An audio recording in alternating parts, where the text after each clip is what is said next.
असतो तेव्हा समाजात माणसं इतकी इतकी अलिप्त झालेली आहेत, इतकं स्वतःच बघणारे झालेले आहेत की आपलीच गाडी, आपलीच माडी, आपल्याच बायकोची गोलगोल साडी, ह्याच्या पलीकडे लोकांना काय पडलेलं नाही. माझी भीमाई जन्मला यालीच नसती की मानवाला मानस्थिती अशी राहिलीच नसती. जर का माझ्या भीमान, माझ्या भीमान, माझ्या भीमान. एका महत्वाच्या दिनी, ऐतिहासिक दिनी भुसावळमध्ये हा विचारांचा जागर होतोय आणि भुसावळकरांनी, या कवाडेनगर मध्ये राहणाऱ्या माझ्या बंधू भगिनींनी बाबासाहेबांनी जो मार्ग दाखवला होता, बाबासाहेब जे म्हणत होते, बाबासाहेब एके ठिकाणी म्हणतात, महात्मा फुलेंच्या वाटेवर चालणारा या देशात मी एकटाच जरी असलो तरी मी त्या वाटेवर चालत राहील. म्हणजे बाबासाहेबांचं महात्मा फुलेंच्या विचारांवर किती प्रेम होतं हे यातून आपल्याला लक्षात येतं. आणि त्या क्रांतीसूर्य महात्मा फुले यांची आज जयंती आहे आणि त्या जयंतीला तुम्ही हा विचारांचा जागर या ठिकाणी मांडलेला आहे. म्हणजे तुम्ही आज बाबासाहेबांच्या योग्य वाटेवर आलेला आहात आणि पुढे बाबासाहेब आणि बाबासाहेबांच्या पुढे क्रांतीसूर्य महात्मा फुले आहेत आणि त्यांच्या पाठीशी आपण सर्वजण चालत आहोत याची या ठिकाणी मला खात्री वाटते. सबंध विश्वाला शांतीचा आणि करुणेचा संदेश देणारे या पृथ्वीचा सर्वोत्तम भूमिपुत्र तथागत भगवान गौतम बुद्ध, या पृथ्वीचा पहिला चक्रवर्ती राजा सम्राट अशोक, आम्हा घरी धन शब्दांची चलत नाही, शब्दांची शस्त्रे यत्न करू. शब्दांचे महत्व सांगत असतानाच, शस्त्र सांगत असतानाच, भले तर देऊ कासेची लंगोटी, नाठाळाच्या माती हानोकाठी, या भाषेत नाठाळांना कसं वटणीवर आणायचं हे ज्यांनी आपल्या अभंगांमधून सांगितलं आणि इथल्या लोकांची मन, मेंदू, मस्तक यामध्ये बळ निर्माण केलं ते जगद्गुरु संत तुकाराम महाराज.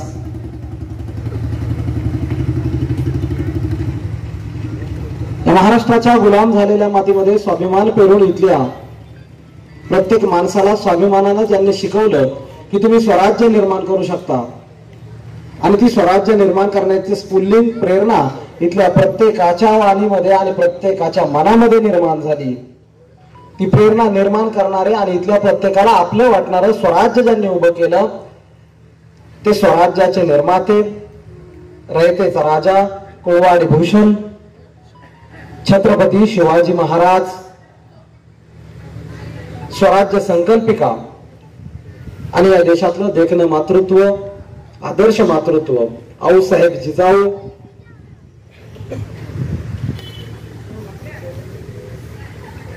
स्वराज्यवीर आणि ज्यांनी 9 वर्ष तलवारीच्या पात्यावर मरण पेलून धरलं आणि स्वराज्य जपण्याचा प्रयत्न केला ते स्वराज्यवीर छत्रपती संभाजी महाराज.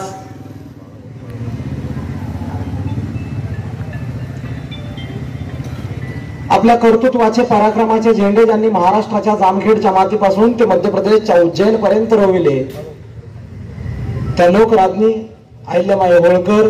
तिथेच न थांबता विद्येमुळे मती येते, मतीमुळे नीती येते, नीतीमुळे गती येते, गतीमुळे वित्त येते आणि वित्त आल्यानंतर शूद्रांचं जीवन उंचावतं आणि अशा प्रकारे ते विचारांचे कार्यक्रम करायला लागतात. हे आज त्यांच्या कृतीतून दिसून येतं. हे ज्यांनी स्वप्न 100 वर्षापूर्वी पाहिलं होतं ते स्त्री शिक्षणाचे जनक क्रांतीसूर्य महात्मा ज्योतिराव फुले. असं म्हटलं जातं आमच्याकडं यशस्वी पुरुषाच्या मागे एक स्त्री असते. पण इतिहास जर उघडून पाहिला, इतिहास जर वाचून पाहिला तर त्या इतिहासामध्ये एक स्त्री अशी दिसेल की जी स्त्री पुरुषाच्या मागे नव्हे तर पुरुषाच्या 2 पावले पुढे चालताना दिसते. आणि या भारतातीलच नव्हे तर आशिया खंडातील पहिली शाळा मुलींची जेव्हा सुरू झाली तेव्हा त्या शाळेमध्ये शिक्षिका म्हणून, पुढे मुख्याध्यापिका म्हणून त्या स्त्रीनं काम केलं. त्या या भारतातील नव्हे आशिया खंडातील मुलींच्या पहिल्या शाळेच्या मुख्याध्यापिका म्हणजे क्रांतीज्योती सावित्रीबाई फुले.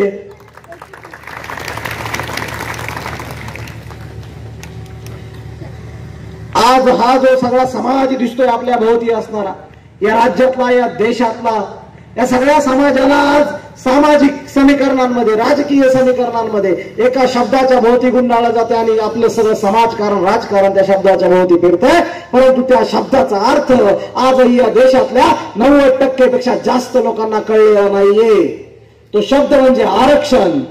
आणि त्या आरक्षणाचा अर्थ 18व्या शतकामध्ये ज्यांना कळलेला होता, आणि आरक्षण म्हणजे संधी दिली पाहिजे हे ज्यांनी तेव्हा ठणकावून सांगितलं आणि आरक्षण देण्यास सुरुवात केली, त्या आरक्षणाचे जनक म्हणजे लोकराजा राजर्षी शाहू महाराज. पृथ्वी ही शेषाच्या मस्तकावर तरली नसून ती कष्टकरी महिला कामगार यांच्या तळ हातावर तरलेली आहे हे सांगून जे पुढे म्हणतात, जग बदल घालून खावं मग सांगून गेले भीमराव.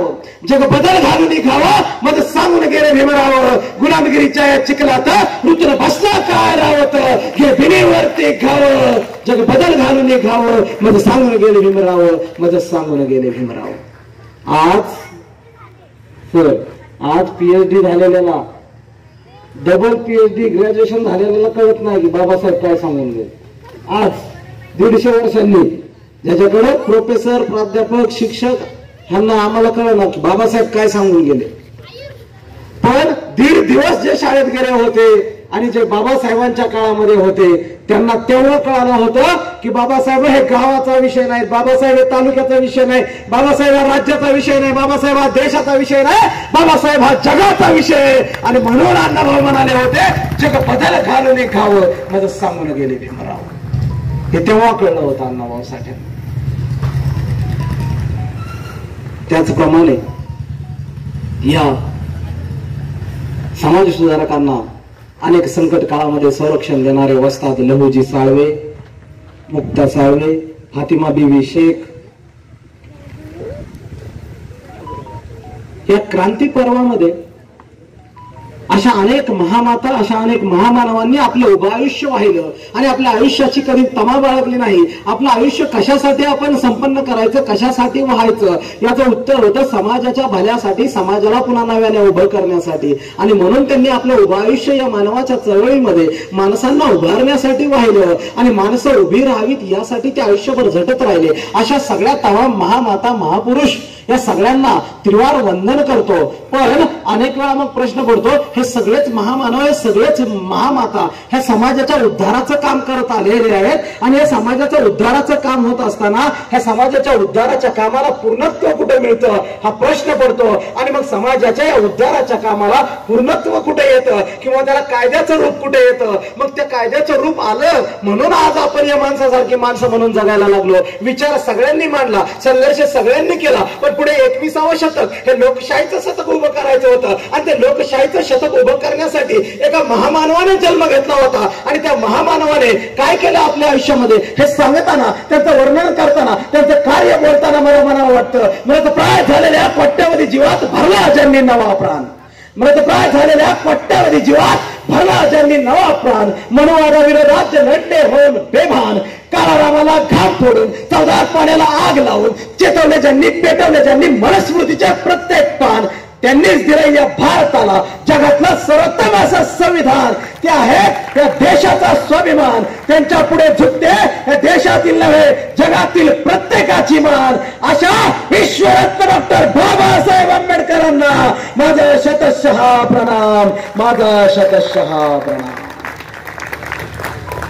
हे बाबासाहेब आंबेडकर या सगळ्या महामानवांची, महामातांची स्वप्न नव्या कायद्याच्या चौकटीत बंदिस्त करतात आणि कायदा म्हणून या देशाला ती स्वीकारावी लागतात आणि या सगळ्या महामानवांची, महामातांची स्वप्न पूर्णत्वास घेऊन जातात. हे खऱ्या अर्थानं त्यांच्या विचारांचा वारस ठरतात. आणि म्हणून हे 21वे शतक हे फुले शाहू आंबेडकरांचं शतक म्हटलं जातं किंवा हे युग फुले शाहू आंबेडकरांचं युग का म्हटलं जातं, तर ही जी आजची लढाई आहे, आजची जी वाटचाल आहे, आज जो घडणारा प्रत्येक घटनाक्रम कार्यक्रम आहे, आजचं जे जगणं आहे, आजचं जे मरण आहे, आजचं जे उभा राहणं आहे, ह्या प्रत्येकाला जो बेस आहे तो संविधान आहे. आणि ते संविधानामध्ये काय आहे तर त्या संविधानामध्ये फुले शाहू आंबेडकर पेरलेले आहेत आणि त्यांचा विचार पेरलेला आहे. म्हणून आज इथल्या जगणाऱ्या प्रत्येकाला फुले शाहू आंबेडकर हा विचार घेतल्याशिवाय यशस्वी होता येत नाही. आणि तो विचार पुढे घेऊन जाण्यासाठी असा विचारांचा यज्ञ झाला पाहिजे. आणि असा विचारांचा यज्ञ आज कवळनगर मधल्या या माझ्या भावांनी मांडलाय. त्या भावांसाठी एकदा जोरदार टाळ्या झाल्या पाहिजे.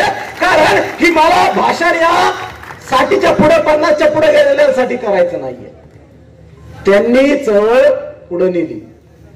मला भाषण करायचंय जी माझ्या समोर असणारी जी चिमुकली मुलं आहेत, जी 5 वर्षाची असतील, 2 वर्षाची असतील, 10 वर्षाची असतील, 15 वर्षाची असतील, 20 वर्षाची असतील, तिथल्या 10 बालकांमध्ये जरी हा विचार पोचला, त्यांच्या मेंदूत मस्तकात हा विचार गेला आणि त्यांनी तो विचार आपल्या आयुष्यात उभ्याने पेरला आपल्या मेंदूमध्ये आणि तो विचार आपल्या आयुष्यामध्ये ते जगत राहिले, तर मला वाटतं खऱ्या अर्थानं अशा प्रकारे कार्यक्रम घेण्याला अर्थ आहे, असे कार्यक्रम होण्याला अर्थ आहे. आणि म्हणून तो विचार आपल्याला खऱ्या अर्थानं पुढच्या पिढीकडे सुपूर्त करायचा आहे. मागच्या काळात आपल्या देशात, आपल्या राज्यात काही लोकांचे खून केले गेले, विचारवंतांना गोळ्या घातल्या गेल्या. आणि विचारवंतांना जेव्हा गोळ्या घातल्या गेल्या तेव्हा टीव्हीवर आणि इकडं तिकडं जेव्हा चर्चा व्हायच्या, माणसं म्हणायची, स्टेटस ठेवायचे लोक, तुम्ही माणूस मारू शकता, विचार मारू शकत नाही. काय म्हणलेलो? तुम्ही माणूस मारू शकता, विचार मारू शकत नाही. पण विश्वरत्न डॉक्टर बाबासाहेब आंबेडकर आजपासून 100 वर्ष आधी सांगतात, जसा माणूस मरतो तसा विचारही मरतो. लक्षात ठेवा, जसा माणूस मरतो तसा विचारही मरतो. या जगदीश्वराच्या डोक्यात अक्कल आहे, त्याने वाचलंय, त्याने ते डोक्यात ग्रहण केलंय, त्याला वाटतंय मी लय हुशार आहे आणि तो घरातनं बाहेर निघत नाहीये, तो विचार तो दुसऱ्यापर्यंत देत नाही आणि तो कुणालाच काय सांगत नाहीये, आपल्याकडचं ज्ञान कुणाला देत नाहीये. आणि एक दिवस तो त्या बंद दाराच्या आड गेला, तो मेला, त्याच्या बरोबर त्याच्या डोक्यातला विचारही मरणार आहे, हे बाबासाहेब आंबेडकर म्हणतात. आणि म्हणून बाबासाहेब म्हणतात, जसा माणूस मरतो तसा विचारही मरतो. विचार मरू द्यायचा नसेल तर विचार एका डोक्यातून दुसऱ्या डोक्यात गेला पाहिजे, तर तो विचार जगेल. आणि तो विचार जगवण्याचा कार्यक्रम आज आपण या ठिकाणी करतोय. ते विचार जगवण्यासाठी तुम्ही सगळेजण उपस्थित आहात.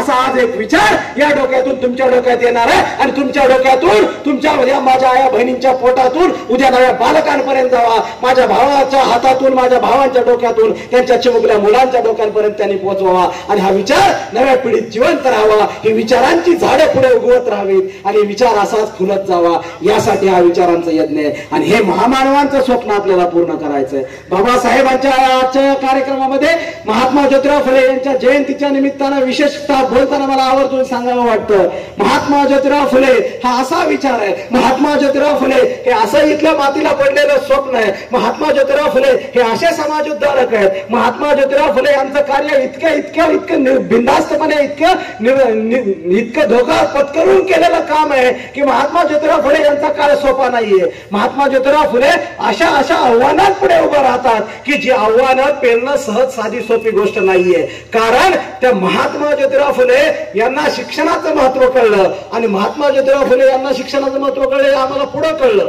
पण आधी महात्मा ज्योतिराव फुले यांना शाळेत जेव्हा पाठवलं जायला लागलं तेव्हा महात्मा ज्योतिराव फुले यांना कशाला शिकवतो असं त्यांच्या वडिलांना, गोविंदरावांना, त्यांच्याकडचं बामण म्हणून जे असायचे ते त्यांना म्हणायला लागले, ह्यांना कशाला पोराला शिकवतो, आपला माळ्याचा धंदा, आपली फुलं विकायची, आपलं पोट भरायचं, कशाला पोराला शाळेत घालायचं आणि काय करायचं. पण त्या ठिकाणी गोविंदरावांनी पुढे काही दिवस महात्मा ज्योतिरावांना शाळेत पाठवलं आणि पुढच्या काही दिवसांनी पुन्हा हे रोज ऐकून ज्योतिरावांची शाळा बंद झाली.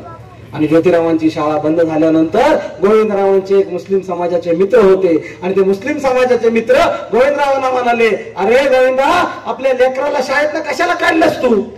गोविंदराव म्हणाले, आपला माळाचा धंदा, फुलं विकायची, काय करायचं शाळा शिकून? अरे ती फुलं ऐकल्यानंतर किती पैका आला आणि किती पैका गेला ह्याचा हिशोब ठेवायसाठी तरी पोराला चांगलं शिकव, हे त्या मुस्लिम भावाने सांगितलं. आणि मग पुन्हा त्याला शाळा सुरू झाली आणि ज्योतिराव पुन्हा शाळेत जायला लागले. पण पुन्हा शाळेत गेलेले ज्योतिराव पुन्हा शाळा शिकायचे थांबले नाहीत, त्यांनी आपलं शिक्षण पूर्ण केलं. ते ज्योतिराव फुले पुढे जेव्हा शाळा चालू करण्याचं स्वप्न बघतात, ते स्वप्न का पाहतात हे आम्हाला खऱ्या अर्थानं बघावं लागेल. तर ते ज्योतिराव फुले हे इतकं दूरदृष्टीचं व्यक्तिमत्व आहे. भावांना या ठिकाणी मला आवर्जून सांगावं वाटतं, की 18व्या शतकामध्ये आपण ऐकत आलो, आपण इतिहासात आपण सगळे शिकलो, 4थीच्या इतिहासात आम्हाला त्या इंग्रजांचं शिकवलं की आपल्या देशावर इंग्रजांनी राज्य केलं. आम्हाला काय शिकवलं? आपल्या देशावर इंग्रजांनी 150 वर्ष राज्य केलं. भावांनो, फक्त आपल्या देशावर नाही तर इंग्रजांनी अर्ध्या जगावर राज्य केलं. कुठं? अर्ध्या जगावर राज्य केलं. कधी? आजपासून 150-200 वर्षाआधी. एक गोष्ट लक्षात घ्या, खूप महत्वाची, ज्याच्यावर आपण विचार केला नाही आजपर्यंत.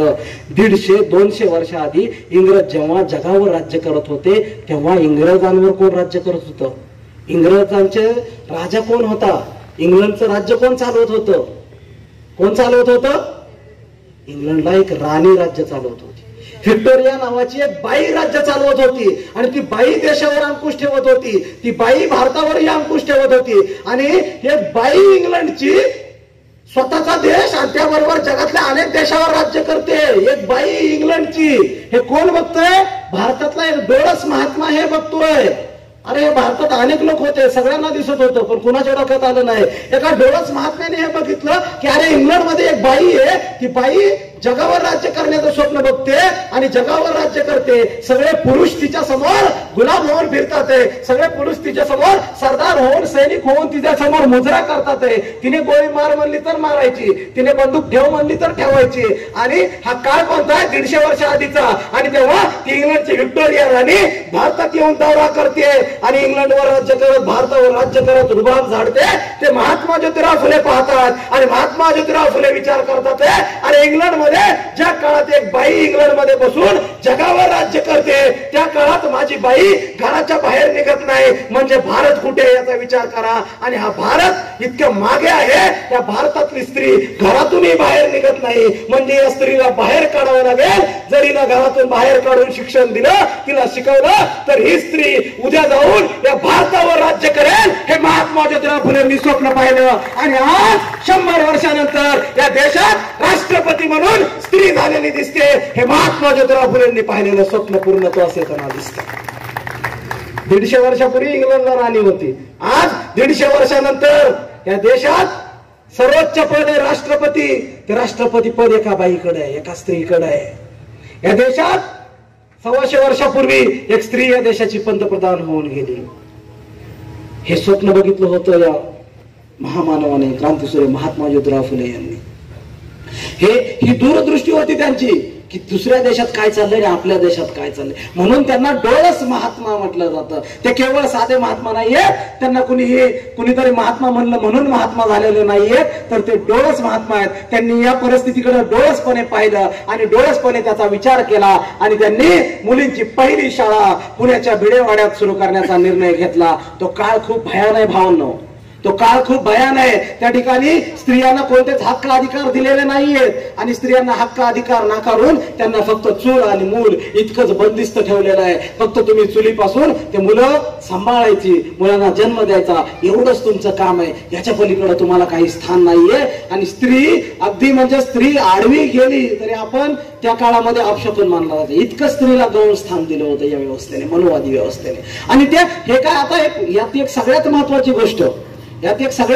गोष्ट महात्मा फुलेंचं मी कार्य सांगतोय, पुढे बाबासाहेबांच्या कार्यावर येईल. बाबासाहेबांचं कार्य किंवा महात्मा फुलेंचं कार्य हे त्या गुरु शिष्यांचं कार्य जर आपण पाहिलं तर याच्यात एक समान धागा मिळतो. या कार्यांमध्ये एक समान धागा मिळतो. याचा समान धागा हा आहे की या दोघांनीही या देशात सगळ्यात आधी विचार कोणाचा केला असेल तर तो सगळ्या स्त्रियांचा केला. सगळ्यात आधी कोणाचा विचार केला तर सगळ्या स्त्रियांचा केला. साळी माळी धनगर कोळी माळी, मराठा, हिंदू, ओबीसी, वंजारी, भट, धनगर, कोणी मुसलमान, सगळ्याच्या घरातली स्त्री ही गुलाम होती.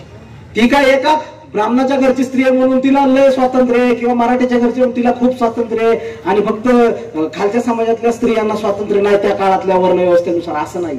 स्त्री कुणाच्याही घरची असू द्या, त्या सगळ्या स्त्रियांना पारतंत्र्य होतं, त्या सगळ्या स्त्रिया गुलाम होत्या. त्या सगळ्या स्त्रिया म्हणजे या भारताची 50% लोकसंख्या आणि या भारताच्या 50% लोकसंख्येचा विचार या महामानवांनी थेट आधी केला. म्हणून यांना कोणत्या एका जातीचे न मानता या देशाचे म्हटलं पाहिजे आणि तिथल्या प्रत्येक स्त्रीने आपला उद्धार जर कुणी केला असेल तर करतो फुले शाहू आंबेडकर आणि सावित्रीबाई यांनी केला, हे डोक्यात ठेवलं पाहिजे, हे आपल्या लक्षात असलं पाहिजे. इथली जातीची चौकटी इथल्या कुठल्याही जाती तुम्हाला कोणताही स्वातंत्र्य देत नाहीत. आणि तेच महात्मा फुले दंड थोपाटतात कशाच्या विरोधात? इथं ज्या लोकांनी स्त्रियांना गुलाम करून ठेवलंय त्यांच्या विरोधात. आणि मग महात्मा फुले विचार करतायत की आपल्याला मुलींची स्त्रियांची पहिली शाळा सुरू करावी लागेल. आणि पुण्याच्या भिडेवाड्यात मुलींची शाळा सुरू होते. मुलींची ती शाळा भिडेवाड्यात सुरू झाली. आपल्याला वाटतं भिडेंनी वाडा दिला. महात्मा ज्योतिराव फुले इतके श्रीमंत व्यक्ती होते. महात्मा फुले गरीब नव्हते. महात्मा फुले हे त्या काळामध्ये कॉन्ट्रॅक्टर होते. महात्मा फुले हे त्या काळामध्ये कारखानदार होते. महात्मा फुलेंचा उद्योग व्यवसाय होता. त्यांनी पुण्याला जर तुम्ही कधी आलात, खडकवासला धरण आहे, खडकवासल्याला जाताना जो ब्रिज आहे ते ही महात्मा फुलेंच्या कंपनीने केलेली कामं आहेत.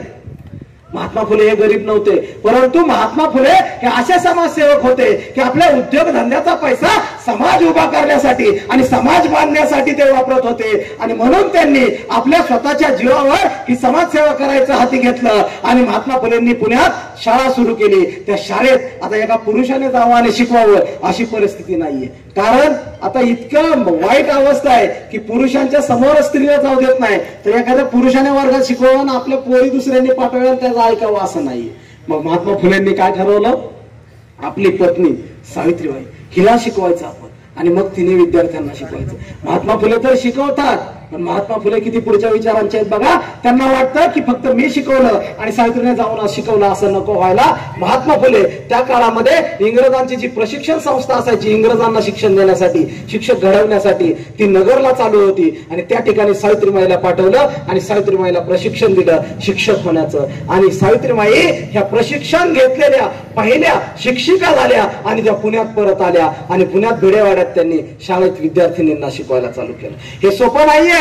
हा फुलेवाडा ते भिडेवाडा जो प्रवास आहे पुण्यातला, गंजपेठेपासून ते बुधवारपेठेपर्यंतचा हा प्रवास म्हणजे सावित्रीबाईला मरण देणारा प्रवास होता. त्या वाटेवर सावित्रीबाईला दगड मारण्यासाठी, शेलगोटे मारण्यासाठी अनेक जण उभे असायचे. आणि ही शिकवते का? ही मुलींना शिकवते का? हिला कशाला शिकवायला पाहिजे? पोरी शिकून काय करणार आहेत? कशाला शिकवायचे पोरींना? असं म्हणत शाळा बंद पडावी यासाठी दगडगोटे मारले जायचे, शेण फेकलं जायचं. आणि एक दिवस सावित्रीबाई घरी येतात आणि घरी आलेल्या सावित्रीबाई तात्यासाहेबांकडे मागतात. तात्यासाहेब म्हणजे महात्मा ज्योतिराव फुले. तात्यासाहेबांना त्या म्हणतात, अहो तात्यासाहेब एक गोष्ट मागायची होती, मागू का? तात्यासाहेब विचार करतात, आता सावित्री काय मागणार? समाजासाठी इतकं काम करते, त्यातलंच काहीतरी मागेल शाळेसाठीच. सावित्रीबाई म्हणतात, अहो मला एक नवं लुगडं पाहिजे. सावित्रीबाई म्हणतात, अहो मला एक नवं लुगडं पाहिजे. महात्मा फुलेंना कळलं ना सावित्रीबाईने लुगडं मागावं. महात्मा फुलेंनी मान हलवली आणि आपल्या कामाला निघून गेले. 2 दिवस गेले, 3 दिवस गेले आणि पुन्हा एकदा सावित्रीबाई म्हणाल्या, अहो तात्यासाहेब मला एक नवं लुगडं पाहिजे. महात्मा फुलेंना आजही कळलं नाही की सावित्रीने असं का मागावं. त्यांना ते चांगलं वाटलं नाही आणि त्यांनी पुन्हा त्या गोष्टीकडे दुर्लक्ष केलं. आणि 2-4 दिवसांनी पुन्हा एकदा सावित्रीबाईने त्याच गोष्टीचा विषय काढला, अहो मला लुगडं पाहिजे. महात्मा फुले हो म्हणाले, आज आणतो असं म्हणाले. आणि महात्मा फुले बाहेर गेले. सावित्रीबाई शाळेत गेल्या. सावित्रीबाई शाळेत गेल्या आणि शाळेत गेलेल्या सावित्रीबाईच्या मागे दुपारनंतर महात्मा फुले स्वतः त्या शाळेकडे गेले. आणि महात्मा फुले शाळेकडे गेलेले असताना शाळेच्या बाहेर त्यांच्या सावित्रीबाईसाठी तिथं भाऊ म्हणून उभे असणारे काही जे बांधव असायचे, वस्ताद लवजी साहेबांचे 1-2 मुलं जी असायची तरणी, ती मुलं सावित्रीबाई आतमध्ये शिकवत असताना महात्मा ज्योतिराव फुले त्यांच्याकडे बघून म्हणाले, काय रे परंडव काय चाललंय? ते म्हणाले, अहो तात्यासाहेब आम्ही येतोय. पण सावित्रीबाई तिकडून येत असतात ना तेव्हा काही लोक सावित्रीबाईवर पाणी टाकतात, घरातून वरून शेण टाकतात. आता त्या बाया शेण टाकतात, पाणी टाकतात. आम्हाला काय आता आम्ही इथं आल्यावरती असतोय आम्ही. पण तिकडून सावित्रीबाई भिजून येतात. तिकडून सावित्रीबाई भिजून येतात आणि इथं भिजून आल्या का नाही त्यांना दिवसभर ताप आणि फणफणत्यात. हो सावित्रीबाईला ताप येतोय, त्यांचं अंग दिवसभर त्या वल्या साडीनं तापाने फणफणतंय, त्यांना सर्दी होते आणि त्या तशाच घरी जातात आणि संध्याकाळी ते लुगडं वाळवतात वाटतं. आता महात्मा फुलेंना कळलं होतं की सावित्रीबाई लुगडं का मागत होते.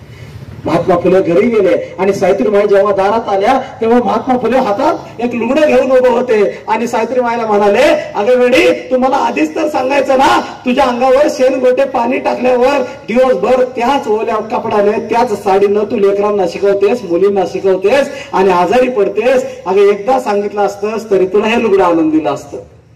सावित्रीबाई म्हणते, अहो नव्या लुगड्याची हवस नाही हो नुसत्या, एखाद्या दिवशी आजारी पडले आणि घरी राहावं लागलं तर पोरींना शिकवायचं राहील म्हणून खरं तर मी लुगडं आणायचं म्हणत होते.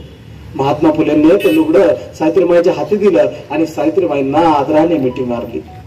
बांधवांनो, आज काय झालंय, आज परिस्थिती कशी आहे, आज आमच्याकडे सगळं वैभव आलेलं आहे. आज पण काय झालेलं आहे, आज हा समाज या ठिकाणी विचारांनी एकत्र आलाय. पण आम्ही जेव्हा सगळीकडे समाज पाहतो, समाजात सगळ्या गोष्टी पाहत असतो, रोज कुणाचं काय चाललंय हे आम्ही जेव्हा बघत असतो, तेव्हा समाजात माणसं इतकी अलिप्त झालेली आहेत, इतकं स्वतःच बघणारे झालेली आहेत की आपलीच गाडी, आपलीच माडी, आपल्याच बायकोची गलबल साडी, ह्याच्या पलीकडे लोकांना काय पडलेलं नाही.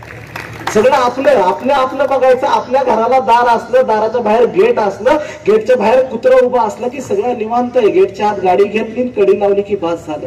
महात्मा फुलेंनी आणि सावित्रीबाईंनी हा विचार केला नाही आणि त्यांनी आपलं उभं आयुष्य झिजवलं. साडी लुगड्यात माझी सावित्रीबाई रमली नाही. महात्मा फुलेंनी आपली संपत्ती वाढवण्यावर भर दिला नाही, पण त्या महात्मा फुलेंनी इथल्या मुलींना शिकावं, त्यांना शिक्षण द्यावं यासाठी उभं आयुष्य व्हायलं. त्या महात्मा फुलेंची आज आपण जयंती साजरी करतोय आणि हा विचार आपण घेऊन गेलं पाहिजे की हे शिक्षणाचं बाळकडू आम्हाला ज्यांनी दिलं, ज्यांनी आमच्यासाठी दारं उघडली, ते महात्मा फुले आम्हाला कळलेत का? त्या सावित्रीबाई आम्हाला कळलेत का? त्या सावित्रीबाईला आम्ही मानतोय का? आमची सावित्री नेमकी कोणती आहे, ती आमची सावित्री आम्हाला कळली पाहिजे. नुसती वडाला फेऱ्या मारणारी सावित्री आमची नाहीये, तर आम्हाला शाळेत घेऊन जाणारी आणि मग नोकरीसाठी ऑफिसला घेऊन जाणारी आणि मग पगारावरती साड्या घ्यायचं स्वातंत्र्य देणारी सावित्री आमची आहे. ही सावित्री आम्हाला कळली.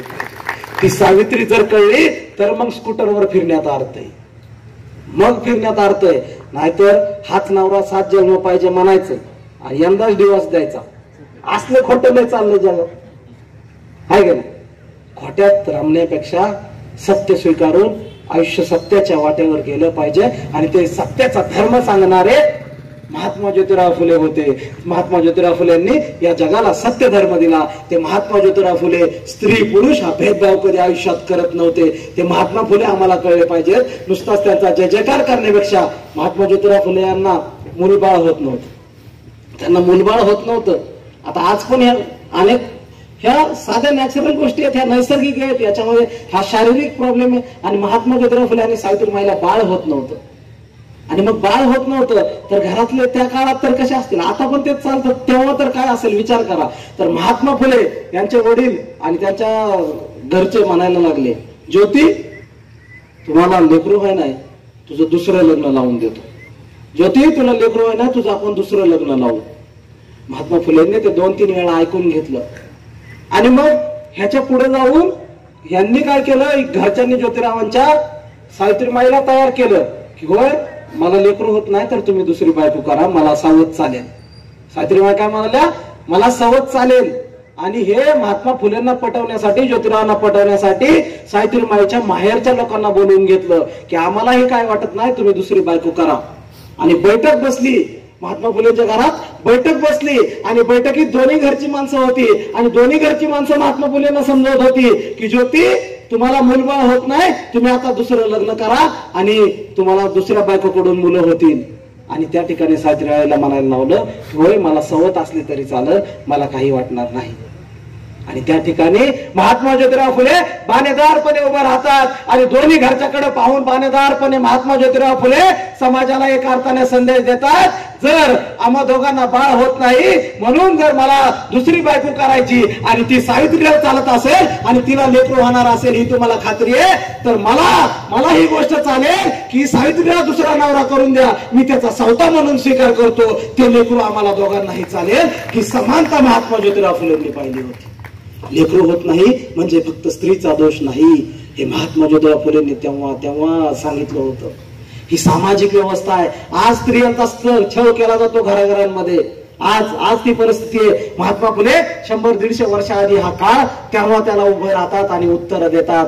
हे महात्मा ज्योतिराव फुले समजणं सोपं नाहीये. हे महात्मा ज्योतिराव फुले या देशातल्या ब्राह्मणशाहीच्या विरुद्ध, भटशाहीच्या विरुद्ध, मनुवादाच्या विरोधात इतक्या ठामपणे उभे राहतात, इतका त्यांचा विरोध पत्करतात की या देशात खऱ्या अर्थानं परिवर्तनाचं युग महात्मा फुले आणतात. आणि म्हणूनच महात्मा फुलेंच्या नंतर जे एक नवं युग जन्मास येतं ते युग 1891 साली जन्माला येतं आणि ते 1891 साली जे युग जन्माला येतं ते युग आपला आदर्श महात्मा ज्योतिराव फुलेंना मानतं आणि ते युग म्हणजे आंबेडकर युग आहे आणि त्या आंबेडकर युगात आज आपण जगत आहोत. त्या आंबेडकर युगाचा विचार करताना आंबेडकर युगाच्या आधीचा भारत आणि आंबेडकरांच्या काळातला भारत आणि आज आंबेडकरांनंतरचा भारत ही आम्हाला मांडणी करावी लागेल. याच्यावर विचार करावा लागेल. काय आहे आंबेडकर युग? आंबेडकर युग आम्हाला आता लय भारी वाटतंय. आता आम्हाला जाणीव नाही आंबेडकरांनी काय केलं, आंबेडकरांनी आमच्यासाठी काय केलं हे समजणं सोपं नाही. ही जाणीव नाही भल्याभल्यांना आणि ते समजूनही घ्यायची कोणाची तयारी नाहीये. आंबेडकर युग हे सोपं नाहीये. आंबेडकर युग आज जगायला, आंबेडकर युग आज सांगायला आणि आंबेडकर युगाचा जय जयकार करायला सगळ्यांना भारी वाटतं. कारण त्याच्याशिवाय काय होतच नाही. एकतरी निळा झेंडा पाहिजे, एकतरी माणूस सोबत घेतल्याशिवाय काय होत नाही. ते घ्यायचं एक सोबत झालं मग आलं सगळं असं वाटतं सगळ्यांना. पण आंबेडकर हा विचार समजून घेणं, तो विचार जगणं एवढं सोपं नाहीये. त्यासाठी आम्हाला आंबेडकरांच्या आधीचा भारत, बाबासाहेबांचा भारत आणि बाबासाहेबांच्या नंतर हा निर्माण झालेला आधुनिक भारत, हा सगळा भारत बघावा लागेल. तेव्हा कळेल की बाबासाहेबांनी आम्हाला कुठे होतो आम्ही आणि बाबासाहेब आम्हाला कुठे घेऊन आलेले आहेत हे तेव्हा कळेल. आणि हे सांगताना मला खूप अवघड काहीतरी सांगत बसायचं नाहीये तुम्हाला. मला तुम्हीच सांगायचं मागच्या 2-4 वर्षापूर्वी असं काहीतरी झालं होतं की असं आपण एकत्र येत नव्हतो. जयंत्या झाल्या नाही 2-3 वर्ष. जयंत्या तर लांबच, लग्न लोकांची माणसं येऊन होत नव्हती, माणसाच्या अंत्ययात्रा व्हायला, माणसं 2-3च जायची आणि जाळून यायची. काय झालं? कोरोना आला होता. काय झालं? कोरोना आला. कोरोना नावाचा एक महाभयंकर आजार आला आणि चीन मधून तो आजार सुरू झाला. आता आपल्याला काय वाटलं सुरुवातीला, आपल्या आधी 6 महिने वर्ष चीन मध्ये होता, आपल्या लोकांना काय वाटलं चीनचं काय पण आपल्या देशात येईपर्यंत बंद पडतंय. ते म्हणजे चीनची बॅटरी घ्या नाही तर मोबाईल, ते आपल्या देशात येईपर्यंत बंद पडतंय. त्यामुळे ते चीनचा आजार पण आपल्याकडे यायचा नाही. आणि असं वाटत असतानाच एक दिवस उगवला मार्च महिन्यातला. आणि मार्च महिन्यातल्या त्या दिवशी आपल्या देशाचे प्रमुख टीव्हीवर आले आणि आपल्याला म्हणाले की देश में कल से लॉकडाऊन होगा. आता ते सांगितलं अचानक, आपल्याला कळलं ना काय आहे लॉकडाऊन. आपल्याला वाटलं हाय काय तरी लॉकडाऊन, बघू काय आहे लॉकडाऊन, 2-4 दिवस घेऊ लॉकडाऊनची मजा. आपल्याला वाटलं नाही का काहीतरी 4-5 दिवस करू बघू लॉकडाऊन. पहिल्यांदा भारी वाटलं सगळ्यांना लॉकडाऊन, घरात बसायचं, बाहेर नाही जायचं. 2-4 दिवस सगळ्याच्या स्टेटसला एकदम कॉमेडी काय तर लॉकडाऊन, घरात बसा. लोक एकमेकाला सांगायचे घरात बसा आणि वाचवा, घरात बसा आणि सुरक्षित राहा. भारी सांगायचे लोक. 8 दिवस गेले, 15 दिवस गेले, मग घरातल्याला वैतागले, अरे जा बाहेर, तुला कुठं बघू म्हणले इथंच रोज. असं व्हायला लागलं घरातच. 8 दिवसांनी 15 दिवसांनी काय झालं? 15 दिवसांनी माणसं अस्वस्थ व्हायला लागली.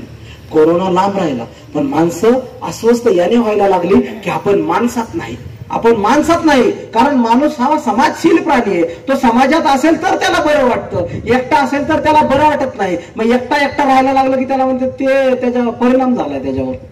मग ते तसं व्हायला लागलं की परिणाम झाल्यासारखं. मग माणसं 1 महिना गेला, माणसांनी तसाच महिना काढला.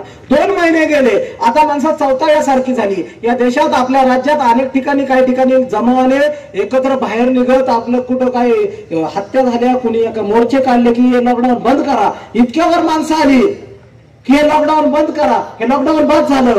2-3 महिने गेले आणि लोक लॉकडाऊनला वैतागली. पण लोक लॉकडाऊनला नुसते वैतागली नाही तर लोक का वैतागली होती याच्या मागचं कारण आपण जाणून घेतलं पाहिजे. लोक यासाठी वैतागली होती, हा लॉकडाऊन काय होता, हा कोरोना काय होता, या कोरोनाचा लॉकडाऊन काय होता हे आपण समजून घेतलं पाहिजे. कोरोनाचा लॉकडाऊन म्हणजे तुम्हाला उंबऱ्याच्या आत कैद केलं होतं, तुम्हाला रस्त्यावर फिरायची परवानगी नव्हती, तुमची पावलं रस्त्यावर पडू दिली जात नव्हती, तुमच्या पाठीवर काट्या पडत होत्या, पोलीस तुम्हाला रस्त्यावर दिसले तर बडवत होते, तुम्हाला रस्त्याने चालायची बंदी झाली होती. एवढंच नाही तर तुम्हाला रस्त्यावर थुंकायची बंदी झाली होती. याच्या पलीकडे जाऊन इमॅजिनेशन करा, आठवतो का तुम्ही जर कोणाच्या हातात हात दिला तर माणसं इटाळ व्हावा तसा हात सॅनिटायझरने धुवून टाकायची आणि इटाळ बाजूला काढावा तसा तो हात पुसायची. माणसं एकमेकांच्या अंगावर आपला थुंका उडू नये म्हणून आपल्या तोंडाला मास्क लावायला लागली. माणसं तोंड लपवून जगायला लागली आणि माणसं माणसापासून दूर झाली. याच्या पलीकडे खूप भयानक घडलं. ते याच्या पुढे होतं, मृत्यूची संख्या वाढत होती. इथं तुमच्या माझ्या घरातलं कोण नाही कोण मेलं, परंतु आपण त्या मैतीला जाऊ शकलो नाही, अंत्यसंस्काराला जाऊ शकलो नाही. अरे ज्यांची मुलं बाळ पुण्या मुंबईला होती, विदर्भात होती, त्यांची मुलं बाळ आपल्या आई बापाच्या अंत्यसंस्काराला येऊ शकली नाहीत आणि तिकडे मुलं बाळ मेली तर आई बाप इकडून तिकडे जाऊ शकली नाहीत. इतकी भयानक परिस्थिती निर्माण झाली होती आणि ही भयानक परिस्थिती मी सारी माझ्या उघड्या डोळ्यांनी पाहत होतो.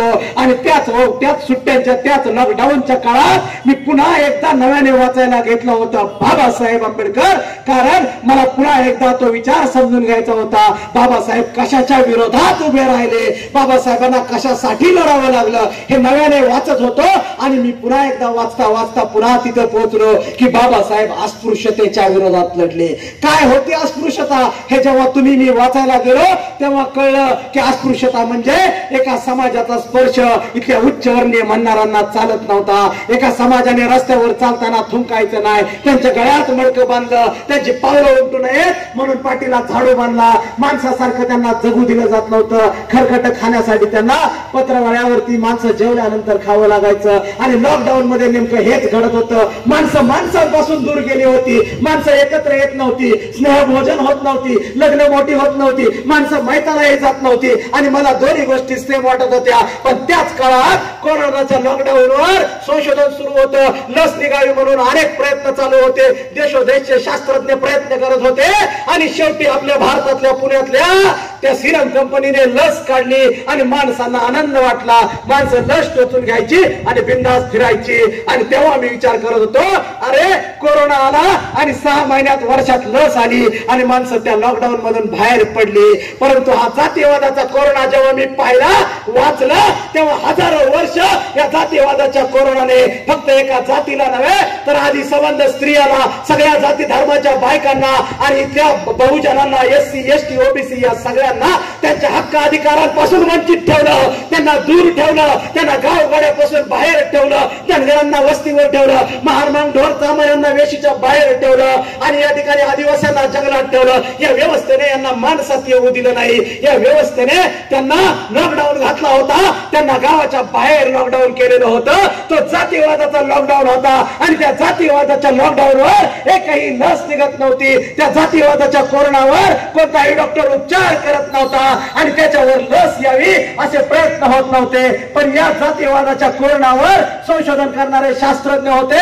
महात्मा फुले, शाहू महाराज हे शास्त्रज्ञ संशोधन करत होते. पण त्यांना आयुष्य कमी लाभलं आणि पुन्हा ते थांबलं. पण त्याच इतिहासात पुढे आपण जेव्हा बघतो या जातीयवादाच्या कोरोनावर पुढे एका महान शास्त्रज्ञाने, महान डॉक्टरने संशोधन केलं आणि लस शोधली. ती लस इतकी परफेक्ट उपयोगी पडली, त्या जातीयवादाच्या कोरोनाला त्या लसीने समूळ नष्ट केलं. त्या जातीयवादाच्या कोरोनाला ती लस जी होती, ज्या लसीने समूळ नष्ट केलं, ती लस निर्माण करणारा या देशातला नाही तर जगातला महान शास्त्रज्ञ म्हणजे विश्वरत्न डॉक्टर बाबासाहेब आंबेडकर.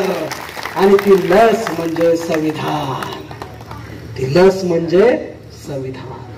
आजही जिथे जिथे हा जातीयवादाचा कोरोना डोकेवर काढतो, कुठल्याही समाजावर जेव्हा अन्याय होतो, कुठल्याही स्त्रीवर जेव्हा अन्याय होतो, तेव्हा त्या समाजाला ही संविधानाची लस सोबत घ्यावी लागते आणि ती लस त्या जातीवाद्यांना टोचावी लागते. तेव्हा खऱ्या अर्थानं तिथला तो जातीवादाचा कोरोना थांबतो. आता कसं आमच्याकडे दर 6 महिन्यांनी एकदा बातम्या येतात, पुन्हा कोरोनाचे रुग्ण वाढायला लागले, आला कोरोनापेक्षा भयानक रोग आणि आता मरणार एवढे लोक, अशी बातम्या येतात. तसं हे जातीवादाचे कोरोना आहे. दर महिन्यात 15 दिवसात एक हत्या होत असते, एक हल्ले होत असतात. हे जातीवादाच्या कोरोनाच्या उफाळ्या असतात. पण त्याच्यावरती उपयोगी पडते, त्याच्यासाठी मोर्चे निघतात, आंदोलने निघतात. त्याच्या पाठीशी असते संविधान नावाची लस, संविधान नावाची शक्ती. आणि संविधान नावाची ताकद जोपर्यंत या भारतीयांच्या हातात आहे, जोपर्यंत हे संविधान आहे, तोपर्यंत इथला प्रत्येक माणूस लढू शकतो. इथला प्रत्येक माणूस, तो कुठल्याही जातीचा, धर्माचा, श्रीमंत, गरीब, शिकलेला, न शिकलेला कसाही असू द्या, त्याने जर संविधान कशासाठी आहे ते कसं वापरायचं हे समजून घेतलं तर इथला प्रत्येक माणूस स्वाभिमानाने जगू शकतो. या देशातल्या प्रत्येक माणसाला संविधान मजबूत करतं, ताकद देतं आणि त्याला माणूस म्हणून या देशात उभं करतं. ते संविधान आम्हाला जपावं लागेल, वाढवावं लागेल आणि ते संविधान मजबूत करावं लागेल. यासाठी हा विचार आहे, यासाठी हा कार्यक्रम आहे. आता हे संविधान म्हणजे काय, आमचं लय अवघड झालंय. आता हे संविधान म्हणजे काय, संविधान म्हणजे असं एक पुस्तक आहे आणि ते तिथे ठेवलंय काचत दिल्लीत आणि मग ते ठीक आहे, मग संविधान ठीक आहे असं आहे का? असं नाही. ते पुस्तक काचेत हवाबंद किती जरी ठेवलं आणि इथं जर तुम्हाला मला बोलायची परवानगी नसेल तर संविधान नाही. म्हणजे संविधान मजबूत करायचं म्हणजे नाही, तर संविधान मजबूत करायचं म्हणजे या गावगाड्यात, या गल्लीत, या झोपडपट्टीत, या गावागावात प्रश्न विचारणारी माणसं उभी राहणं म्हणजे संविधान मजबूत करणं. इथल्या गावागावातल्या माणसाला आपले हक्क आणि अधिकार कळणं म्हणजे संविधान मजबूत करणं. इथल्या प्रत्येक माणसाला ते संविधान वाचवण्यासाठी योग्य हात निवडून पाठवण्याची ताकद येणं म्हणजे संविधान कळणं, म्हणजे संविधान मजबूत करणं. बाबासाहेब सांगतात संविधान कितीही महान असलं तरी ते राबवणारे जर नालायक असतील, चुकीचे असतील तर हे संविधान कुचकामी ठरेल. म्हणून ते संविधान जपायचं असेल तर त्यासाठी योग्य माणसं असली पाहिजे. हे बाबासाहेब तेव्हा सांगतात, ते आम्हाला आता तरी कळलं पाहिजे 100 वर्षानंतर. आणि मग मी आता जो तुम्हाला सांगतोय की बाबासाहेबांच्या आधीचा भारत हा बाबासाहेबांच्या आधीचा भारत आहे, ज्याच्यामध्ये आम्हाला या कैद केलेलं आहे जातीवादाच्या लॉकडाऊन मध्ये. आणि मग बाबासाहेबांचा भारत उभा राहतो. पण बाबासाहेबांचा भारत उभा राहताना तर एवढा सोपा नाहीये माझ्या आयांनो, तर एवढा सोपा नाहीये. बाबासाहेबांचा भारत हा या देशातला असा काळ आहे की ती एका बाजूला त्याच भारतात संघर्ष आहे, एका बाजूला त्याच भारतामध्ये त्याग आहे, त्याच भारतामध्ये एका बाजूला शिक्षणासाठीचा संघर्ष आहे आणि त्याच भारतामध्ये एका बाजूला पुढच्या काळामध्ये असा एक मानव मुक्तीचा संघर्ष बाहेर काढतो. त्या हातामध्ये पावाचा अर्धा तुकडा होता. अर्धा तुकडा दाखवत बाबासाहेब त्याला म्हणतात की सर, दुपारी मला भूक लागते ना, तेव्हा मी खिशात पावाचा पाव आणलेला असतो आणि त्यातला तुकडा तुकडा काढून खातो आणि वर पाणी पितो आणि माझी भूक भागवतो. लायब्ररी म्हणतो, अहो मिस्टर आंबेडकर तुम्ही असं काय करता, बाहेर जायचं, जेवण करायचं, पुन्हा येऊन अभ्यासाला बसायचं इतरांसारखं. बाबासाहेब त्यास म्हणतात की सर, बाहेर जाऊन जेवण करावं एवढे पैसे नाहीत माझ्याकडं. सर, बाहेर जाऊन जेवण करावं एवढे पैसे नाहीत माझ्याकडं. आणि दुसरं, मी जर बाहेर जेवायला गेलो तर माझा अभ्यासाचा वेळ वाया जाईल आणि इथं राहायला माझ्याकडे जास्त पैसे नाहीत. मला माघारी लवकर देशात जाऊन मला नवं परिवर्तन घडवायचं, म्हणून मला माझा अभ्यास लवकर पूर्ण करायचा आहे. बाबासाहेबांचं ते उत्तर तो सर ऐकतात आणि म्हणतात, मिस्टर आंबेडकर, तरीही तुम्ही लायब्ररीचा नियम मोडलाय, तुम्हाला शिक्षा होणारच. बाबासाहेब त्यास म्हणतात, सर, लायब्ररी बंद करायची, एवढं सोडून दुसरं काहीही सांगा, मला तयार आहे, मी मान्य करतो. ते सर म्हणतात, मिस्टर आंबेडकर, उद्यापासून तुमच्या दुपारच्या जेवणाचा डबा मी घेऊन येईल, तुम्ही माझ्या डब्यात जेवायचं मिस्टर आंबेडकर. बाबासाहेब पुढचे काही दिवस त्या डब्यात जेवलेही असतील, दुपारची भूक भागलीही असेल. म्हणजे अभ्यास करणारे बाबासाहेब आम्हाला कळले पाहिजेत. हे पोटाला चिमटा घेऊन पुस्तकात खपणारे, पुस्तकासाठी झिजणारे, वाचणारे बाबासाहेब जर आमच्या पिढ्यांना कळले ना, तर कळेल की आज सगळ्या सवलतीच्या बापाने उपलब्ध करून दिल्यात ते एका जातीला नाही तर इथल्या SC ST OBC सगळ्या महिला, VJNT मुस्लिम या प्रत्येकाला दिल्यात. पण ते अभ्यास करणारे पोरं राहिलेत का? तो अभ्यास करणारा नवा भीमराव उभा राहतोय का? हा प्रश्न पडेल. आणि मग मग मग मग कळेल की अभ्यास कसा केला पाहिजे. ते बाबासाहेब अभ्यास करतायत आणि एक दिवस एक पत्र, पोस्टमन त्यांच्याकडे येतो आणि त्यांना पत्र देतो त्याच्या टेबलावर आणि पोस्टमन निघून जातो. बाबासाहेब शांतपणे गुपचूप पत्र घेतात, आवाज न होऊ देता ते फोडतात आणि पत्र वाचायला लागतात. पत्र वाचतात बाबासाहेब, प्रिय साहेब, कसे आहात, स्वतःची काळजी घ्या. साहेब, तुम्हाला एक सांगण्यासाठी हे पत्र पाठवलं. साहेब, तुमचा आणि माझा लाडका गंगाधर मागच्या काही दिवसांपासून खूप आजारी आहे साहेब. साहेब, मी त्याला डॉक्टरांकडे घेऊन गेले, पण डॉक्टर म्हणाले ह्याच्यावर जर चांगले उपचार केले तरच हा वाचेल. पण ते उपचार करायला खूप पैशांची गरज आहे साहेब. आणि साहेब माझ्या पदराला एवढे पैसे नाही आहेत साहेब, मी याला वाचवू शकत नाही. तुम्ही लवकर पैसे पाठवा आणि आपण आपल्या गंगाधरला वाचवू साहेब. साहेब आपला गंगाधर वाचला पाहिजे, आपलं लेकरू आपल्याला वाचवायचंय. तुमच्या मनी ऑर्डरची मी वाट बघते साहेब. तुम्ही स्वतःची काळजी घ्या, पण पैसे लवकर पाठवा, आपल्या गंगाधरवर उपचार करू. बाबासाहेबांच्या डोळ्यात अश्रू दाटून येतात. बाबासाहेब चष्मा बाजूला काढतात आणि त्यांच्या डोळ्यातले अश्रू त्या पत्रावर पडतात. ते पत्र बाजूला ठेवून बाबासाहेब दुसरं पत्र लिहायला घेतात आणि बाबासाहेब ते पत्र लिहितात, पूर्ण करतायत आणि ते पत्र पोस्टमन कडे जातं. 8 दिवसांनी ते पत्र रमाईकडे येतं, 10-15 दिवसांनी येतं आणि रमाईला वाटतं पोस्टमन दारात आलाय, मनी ऑर्डर आली असेल. रमाई धावत जाऊन कधी पैसे घेते आणि लेकराला दवाखान्यात घेऊन जाते असं आईला वाटतंय. आणि बघतायत तर काय पत्र. रमाईने हाती घेतलं आणि हाती घेऊन माझी रमाई घरात गेली.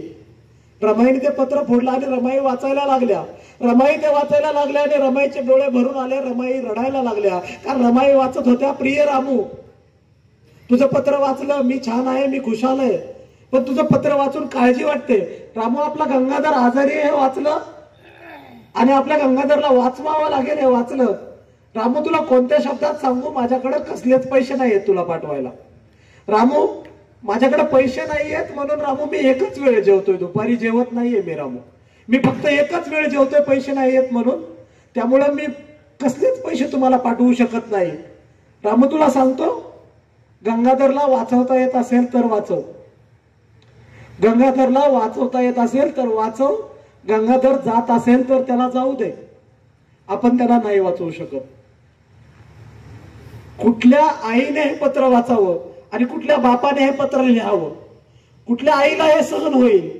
माझ्या रमाईने तिथपर्यंत पत्र वाचलं होतं, पण तिने जेव्हा ते वाचलं ना की मी एकच वेळ जेवतोय, तसं रमाईने ते पत्र बाजूला ठेवलं आणि पदर खोचला आणि पदर खोचून आपल्या लेकराला उचललं, गंगाधरला हाताशी घेतलं, ओटीत घेतलं आणि गंगाधरला घेऊन माझी आई त्या दवाखान्यात गेली, डॉक्टरांकडे गेली. त्याला डॉक्टरांच्या समोर ठेवला आणि डॉक्टरांना रमाई म्हणाल्या, डॉक्टर साहेब माझ्या पदरात एवढे पैसे आहेत, एवढ्या पैशात जमेल तसे उपचार करा, माझ्या लेकराला जमेल तसं वाचवा. हो माझ्या लेकराला एवढ्याच पैशात वाचवा, पण वाचवा.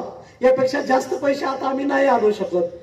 रोज आई माझी त्या लेकराला घेऊन त्या डॉक्टरकडे जायची, रोज विनंत्या करायची, रोज ते पैसे जमेल तसे जमा करून द्यायची.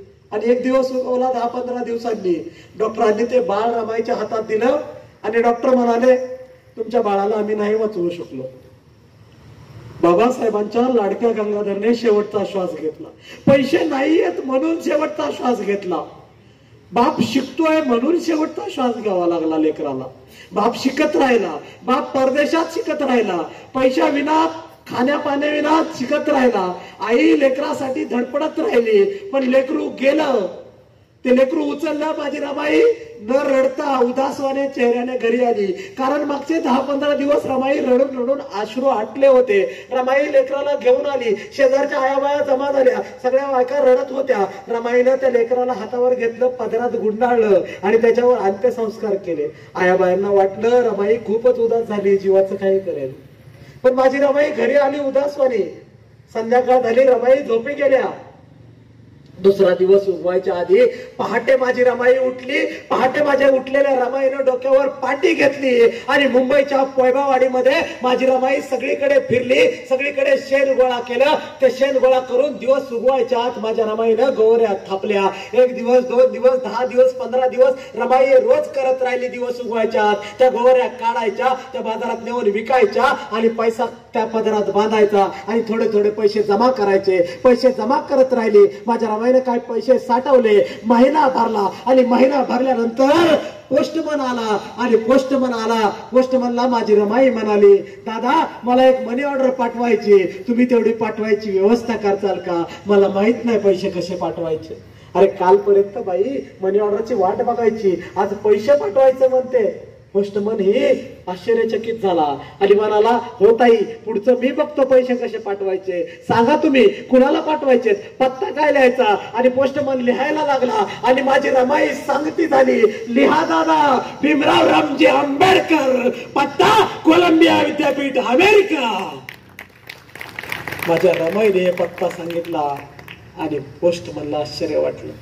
ती मनी ऑर्डर टाकली गेली. पुढच्या 15-20 दिवसांनी ती मनी ऑर्डर बाबासाहेबांच्या हातात गेली. बाबासाहेबांना कळेना, अरे मला कोण पैसे पाठवतंय, शिष्यवृत्ती तर मागेच घेतली. ते बघितलं, अरे कुणी पाठवले, आणि बाबासाहेब आश्चर्यचकित झाले. रामूने पैसे पाठवलेत. बाबासाहेबांनी ते टपाल उघडलं, पैशासोबत आलेली चिठ्ठी, आणि बाबासाहेब वाचते झाले. बाबासाहेबांनी वाचलं, प्रिय साहेब, तुम्हाला कळवायला खूप दुःख वाटतं, तुमचा माझा लाडका गंगाधर आपल्याला सोडून गेला साहेब. साहेब, आपल्या गंगाधरने शेवटचा श्वास घेतला साहेब, त्याचं आयुष्यच तेवढं होतं मला.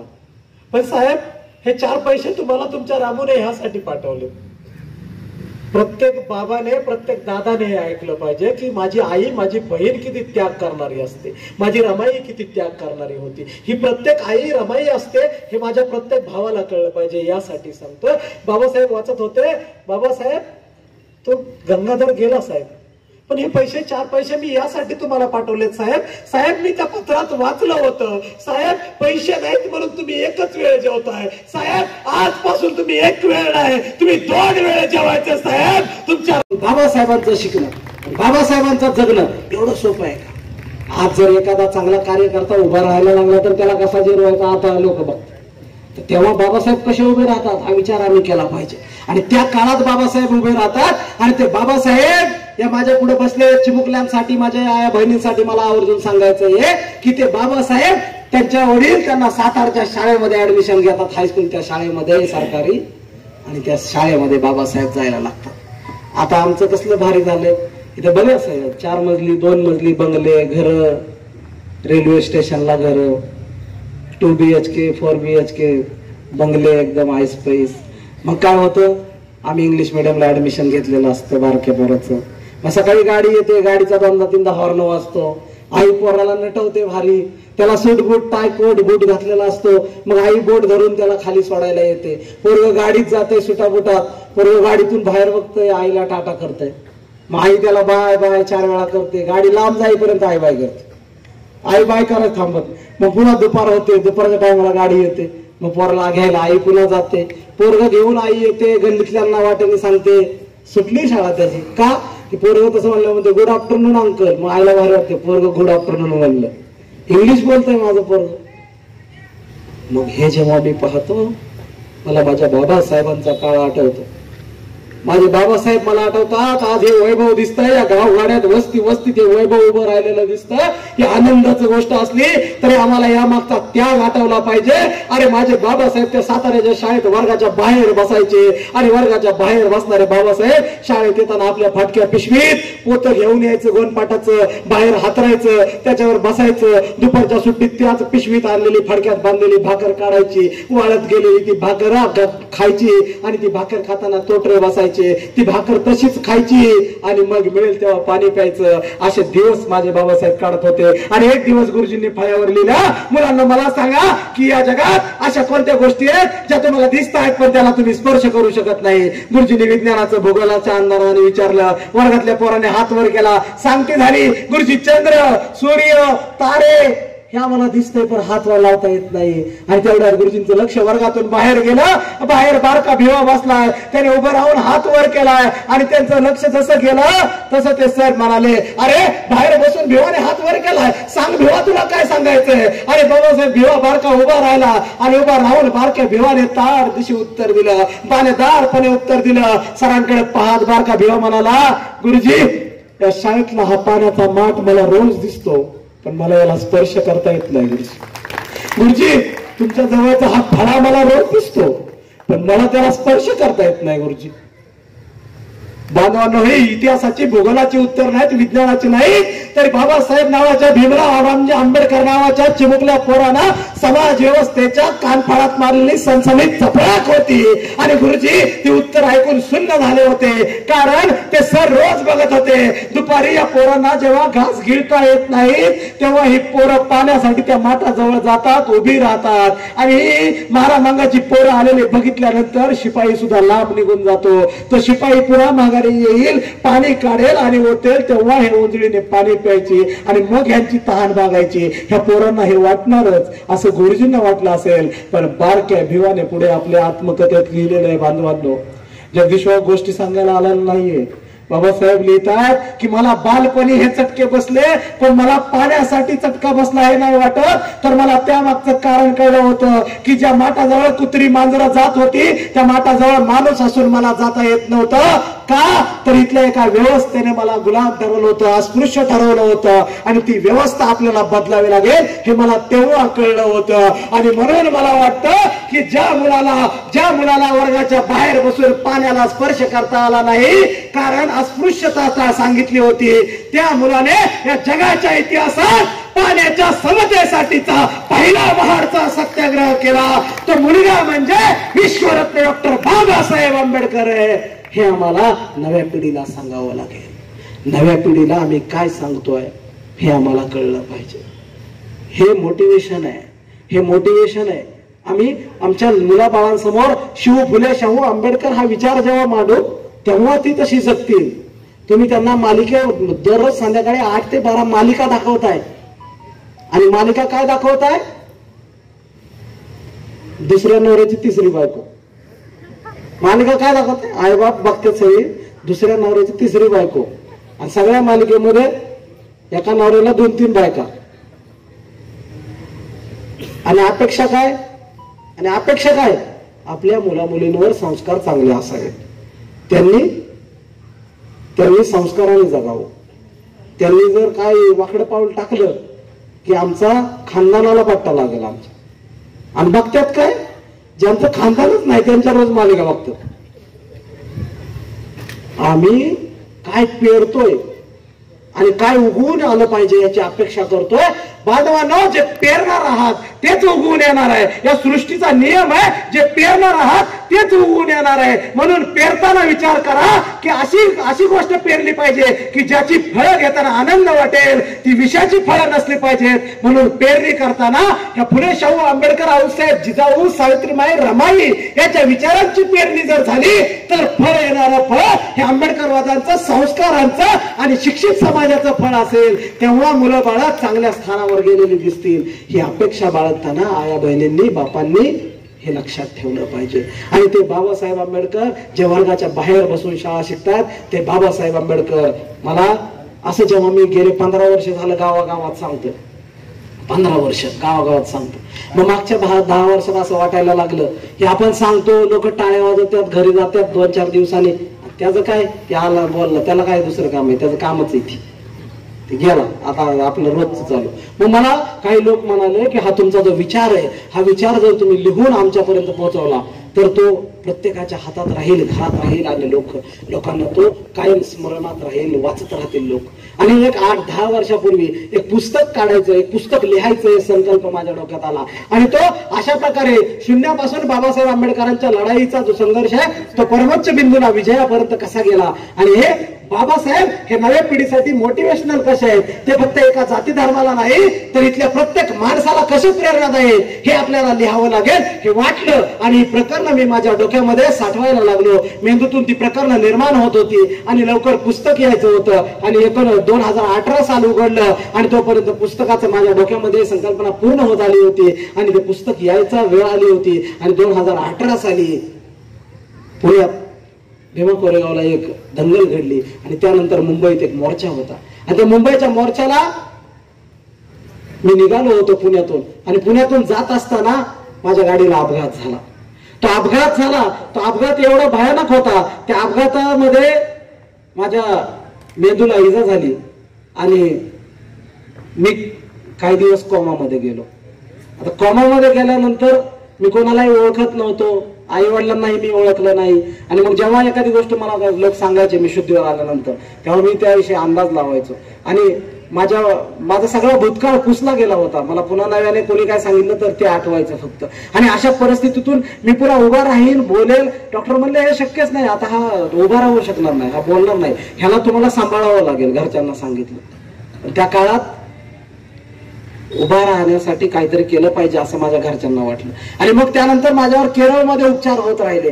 केरळमध्ये आयुर्वेदिक वेगवेगळ्या प्रकारे उपचार होत राहिले. आणि त्या काळात मला अनेक मोटिवेशनल गोष्टी लोक सांगायला लागले. डॉक्टर म्हणाले यांना व्हिडिओ दाखवा मोटिवेशनल. आणि आपल्याकडे कसं आहे बघा, मोटिवेशनल काय म्हणलं की आपल्या मोबाईलवर स्टेटस लोक 30 सेकंदच ठेवतात ना. मोटिवेशनल काहीतरी प्रेरणादायी. त्यात काय असतं, इंग्लंडच्या राजाचं असं, बिल गेट्सने तसं केलं, अब्राहम लिंकनने असं केलं. आपल्याला सगळं फॉरेनर लोकांचं ऐकायला लय भारी वाटतं, ते मोटिवेशनल वाटतं आपल्याला. आणि मला तसं काहीतरी लोक दाखवत होते घरातले अनेक वेळा की हे बघा हे बघा हे बघा. हे 4 वर्ष 5 वर्षापूर्वीचा माझा हा भूतकाळ आहे. आणि मला हे दाखवत होते. पण आपल्या घरातला मोबाईल म्हणजे त्यात एक नाव येतं, त्यात एक व्हिडिओ असतो, तो येतो, तो पुन्हा पुन्हा यायचा, ते विषय पुन्हा पुन्हा यायचा. आणि तो विषय, तो महामानव माझ्या पुन्हा पुन्हा नजरेपुढे यायला लागले. आणि एक वेळ अशी आली की मला आठवायला लागलं की अरे हे मोटिवेशनल मला दाखवत आहेत, पण मीच मोटिवेशनल काहीतरी लिहायला चालू केलं होतं. आणि ते मला पुन्हा एकदा माझी मेंदूची स्मृती जागी होण्यास सुरुवात झाली. आणि मला पुन्हा एकदा आठवायला लागलं की आपण एका महामानवाविषयी लिहायला लागलो होतो. आणि माझा मेंदू मी पुन्हा एकदा कामाला लावला. आणि मला पुन्हा एकदा सगळं आठवायला लागलं. आणि पुन्हा एकदा मी ते पुस्तक आठवायला लागलो. आणि मला माझा पुन्हा एकदा त्या अपघातातून उभा करणारा सिंबॉल सापडला. आणि माझा तो मोटिवेशनल सिंबॉल होता. मला त्या मरणाच्या दारातून उभा करणारा महामानव होता, विश्वरत्न डॉक्टर बाबासाहेब आंबेडकर. आणि मी पुन्हा एकदा नव्याने उभा राहिलो. आणि पुन्हा 3 वर्ष गेली. आणि गेल्या वर्षी 3 डिसेंबरला माझ्या त्या पुस्तकाचं प्रकाशन होत आलं. आणि मी ते पुस्तक पूर्णत्वास नेलं. पुण्यात महात्मा फुलेंच्या वाड्यामध्ये, फुलेवाडा जिथं आहे गंजपेठेत, त्या वाड्यामध्ये सभागृहामध्ये त्या पुस्तकाचं प्रकाशन झालं. त्या पुस्तकाच्या प्रकाशनाला अनेक मान्यवर लोक आलेले होते. पण हे पुस्तक असं लिहिलं गेलं, हे पुस्तक इतकं स्वीकारलं गेलं की याच्या फक्त 3 महिन्यामध्ये भारतासह अमेरिका, दुबई, जपान, फ्रान्स या देशामधल्या मराठी आणि आंबेडकर लोकांपर्यंत हे पुस्तक गेलं. त्यांनी ते मागवलं, त्यांच्यापर्यंत गेलं. आणि याच्या पलीकडं आता लोक म्हणतात की लोक वाचत नाहीत, नवी पोरं वाचत नाहीत. पण बांधवांनो, मला अनुभव आला मागच्या 3 महिन्यामध्ये की लोक वाचतात, पण लोकांना तितक्या दर्जाचं आपण वाचायला दिलं पाहिजे. आणि माझ्या त्या पुस्तकाच्या फक्त 100 दिवसामध्ये 8 आवृत्त्या विकल्या गेल्या. आणि आज 10वी आवृत्ती या पुस्तकाची घेऊन मी तुमच्या समोर आलोय. आणि या पुस्तकाचं नाव आहे जग बदलणारा बाप माणूस, म्हणजे डॉक्टर बाबासाहेब आंबेडकर. आणि माझ्यासाठी माझं जग बदलणारा आणि मला पुन्हा नव्याने उभा करणारा हा बाप माणूस मला सापडला. आणि मी पुन्हा स्टेजवरती फक्त 1.5 वर्षात उभं राहिलो, कारण माझा हा बाप माझ्यासोबत होता, म्हणून मी उभं राहू शकलो. आणि आजही अनेकांना हे खरं वाटत नाही की जगदीश भाऊ पुन्हा उभा राहिला, पुन्हा बोलायला लागला. पण जे लोक मला ओळखतात त्यांना माहिती आहे की याच्यामध्ये जी पॉवर आहे, याच्यामध्ये जी ताकद आहे ती आंबेडकर नावाची आहे. आणि म्हणून तो बोलायला उभा राहिला. बांधवांनो, ह्या आंबेडकर नावामध्ये इतकी ताकद आहे, आंबेडकर नावामध्ये इतकी ताकद आहे की या देशातल्या मृतप्राय झालेल्या कोट्यावधी लोकांना हे सन्मानाचं जगणं जर आंबेडकर देऊ शकतात, तर एखाद्याला मरणाच्या दारातून पुन्हा जगण्याची ताकद आंबेडकर का देऊ शकत नाही? हा मला पडलेला खऱ्या अर्थानं मोठा प्रश्न होता. आणि त्याचं उत्तर तुमच्या समोर आज उभं आहे. आणि म्हणून हे आंबेडकर समजून घेताना, हे बाबासाहेब समजून घेताना आता आपण इथपर्यंत आलेलो आहे की नव्या भारतात, त्या भारतात ज्या भारतात बाबासाहेब शाळेत शिकत होते तेच बाबासाहेब अमेरिकेला जातात. आणि त्या अमेरिकेला जाणारे बाबासाहेब खऱ्या अर्थानं आपल्याला नव्या पिढीला सांगायचे. त्या अमेरिकेला जाणारे बाबासाहेब आम्हाला नव्या पिढीला का सांगायचे? कारण आमच्या पोरांना पोरींना कळलं पाहिजे की जो मुलगा वर्गाच्या बाहेर बसून शाळेत शिकत होता, कुठे? वर्गाच्या बाहेर बसून, वर्गाच्या बाहेर बसून शिकणारा मुलगा आजपासून 100 वर्ष आधी, विचार करा परिस्थिती काय भयान आहे. परिस्थितीमध्ये आज मोबाईल आहे, मोबाईलवर तुम्ही भुसावळमध्ये बसून पुण्याच्या कुठल्या कॉलेजमध्ये किती जागा आहे बघता इथं. आणि मग ऍडमिशन होतंय का कळतंय. आणि मग तुम्ही तिथं मुलांना पाठवताय. बांधवांना विचार करा, बाबासाहेब अशा काळामध्ये आहेत तेव्हा मोबाईल नाहीये, इंटरनेट नाहीये, असं कुठली सोयी सुविधा नाहीये. आणि त्या काळामध्ये बाबासाहेब वयाच्या फक्त 22व्या वर्षी अमेरिकेला जातात आणि कोलंबिया विद्यापीठामध्ये ऍडमिशन घेतात. ते बाबासाहेब आपल्याला मुलाबाळांना सांगावे लागतील. हे बाबासाहेब फक्त एका जातीसाठी प्रेरणादायी नाही. अरे या देशातल्या प्रत्येक मुला मुलीने आदर्श घेतला पाहिजे. अरे जो वर्गाच्या बाहेर बसून शिकला तो वयाच्या 22व्या वर्षी अमेरिकेला तेव्हा शिकायला जातो जेव्हा आपण म्हणतो ही परिस्थिती तेव्हा लय भयान होती. आणि आता सगळं चांगलं आहे, ऍडमिशन आहे, स्कॉलरशिप आहे, पैसे आहे, शिकायला पोरं नाही, शिकायला कोण तयार नाही, अशी परिस्थिती आज आहे. आणि मग आम्ही बाबासाहेबांकडून काय शिकलो हा प्रश्न आम्हाला पडला पाहिजे. मग ते बाबासाहेबांनी आम्हाला काय दिलं हे मागे वळून पाहताना ते बाबासाहेब अमेरिकेला जात आहेत. आणि बाबासाहेब अमेरिकेला जेव्हा गेले तेव्हा बाबासाहेबांना सहकार्य केलं ते राजर्षी शाहू महाराज, महाराजा सयाजीराव गायकवाड यांनी. आता विचार करा, आम्ही म्हणतो की तेव्हा लय वाईट होतं, तेव्हा लय भयानक जातीवाद होता. मग आम्ही हा विचार केला पाहिजे की राजर्षी शाहू महाराज, सयाजीराव गायकवाड हे मदतीला कसे आले. तर लोक मदतीला येतात, पण आपल्याला आपली गुणवत्ता सिद्ध करावी लागते. आणि ती गुणवत्ता बाबासाहेबांनी सिद्ध केली होती. एका राजाचं लक्ष आपल्याकडे वेधून घेण्यात बाबासाहेब यशस्वी झाले होते. आणि त्या ताकदीची हुशारी बाबासाहेबांकडे होती. आणि बाबासाहेबांना स्कॉलरशिप मिळाली होती. आणि बाबासाहेब परदेशात गेलेले होते. आणि परदेशात गेलेले ते बाबासाहेब शिक्षणावर लक्ष देत आहेत. आणि शिक्षणावर लक्ष देणारे बाबासाहेब कसं शिकतायत हे आपल्याला आपल्या पोरांना शिकवावं लागेल. अरे ते तिकडे गेलेले बाबासाहेब नुसते आयुष करायला गेले नाहीत. भुसावळून पुण्याला ऍडमिशन एमपीएससी करायला. तिथं लायब्ररी लावायची, महिना 1000 रुपये. आई बापांनी महिन्याला 7,000 द्यायचे. 7,000 महिना इथून पाठवायचा शिकायला पोराला पोरीला. त्याने 9 वाजता उठायचं, 10 वाजता लायब्ररीत जायचं, 12 वाजता जेवायला जायचं, 1 वाजता पुन्हा थोडं झोपायचं, 4 वाजता अभ्यासाला बसायचं, पुन्हा 6 वाजता पुण्यात चक्कर मारायला जायचं. आणि 5 वर्ष आई बापाने पैसे. अरे वाटतंय किंवा सांगितल्यावर तुम्हाला आवडतं म्हणून सांगायचं नाहीये. अरे याच्या मागे त्याग काय आहे. माझ्या बाबासाहेबांनी तिथून पुढे भारतात येऊन जर हा नवा भारत उभा केला, हा नवा भारत बाबासाहेबांच्या विचारांनी उभा राहिला, इथल्या प्रत्येक समाजाला बाबासाहेबांनी न्याय दिला, इथल्या प्रत्येक समाजाला घटकाला उभं केलं, त्यांना हक्क मिळवून दिला, संविधान दिलं. ते संविधान देणारे बाबासाहेब जर या देशाचे भारतरत्न आहेत, विश्वरत्न आहेत, तर माझी रमाई हे बाबासाहेबांना उभी करणारी या भारताची आई आहे. ती रमाई आम्हाला कळली पाहिजे. आणि ती रमाई आम्ही समजून घेतली पाहिजे. ती रमाई आम्हाला जगता आली पाहिजे. एक नाही, बाबासाहेबांची अशी 4 लेकरं गेली, औषधोपचाराविना गेली. राजरत्ननेही असाच प्राण सोडला. माझ्या बाबासाहेबांची लेकरं अशी 4 लेकरं गमावली माझ्या रामूने, रमाईने आणि माझ्या भीमरावांनी. हे भीमरावांचा त्याग, हा रमाईचा त्याग आम्हाला कळला पाहिजे. आणि ते तुम्ही लवकर शिक्षण पूर्ण करून या म्हणणारी रमाई आम्हाला आज सुद्धा ती रमाई माहीत असली पाहिजे. पण आता दोन्ही बाजूने असली पाहिजे.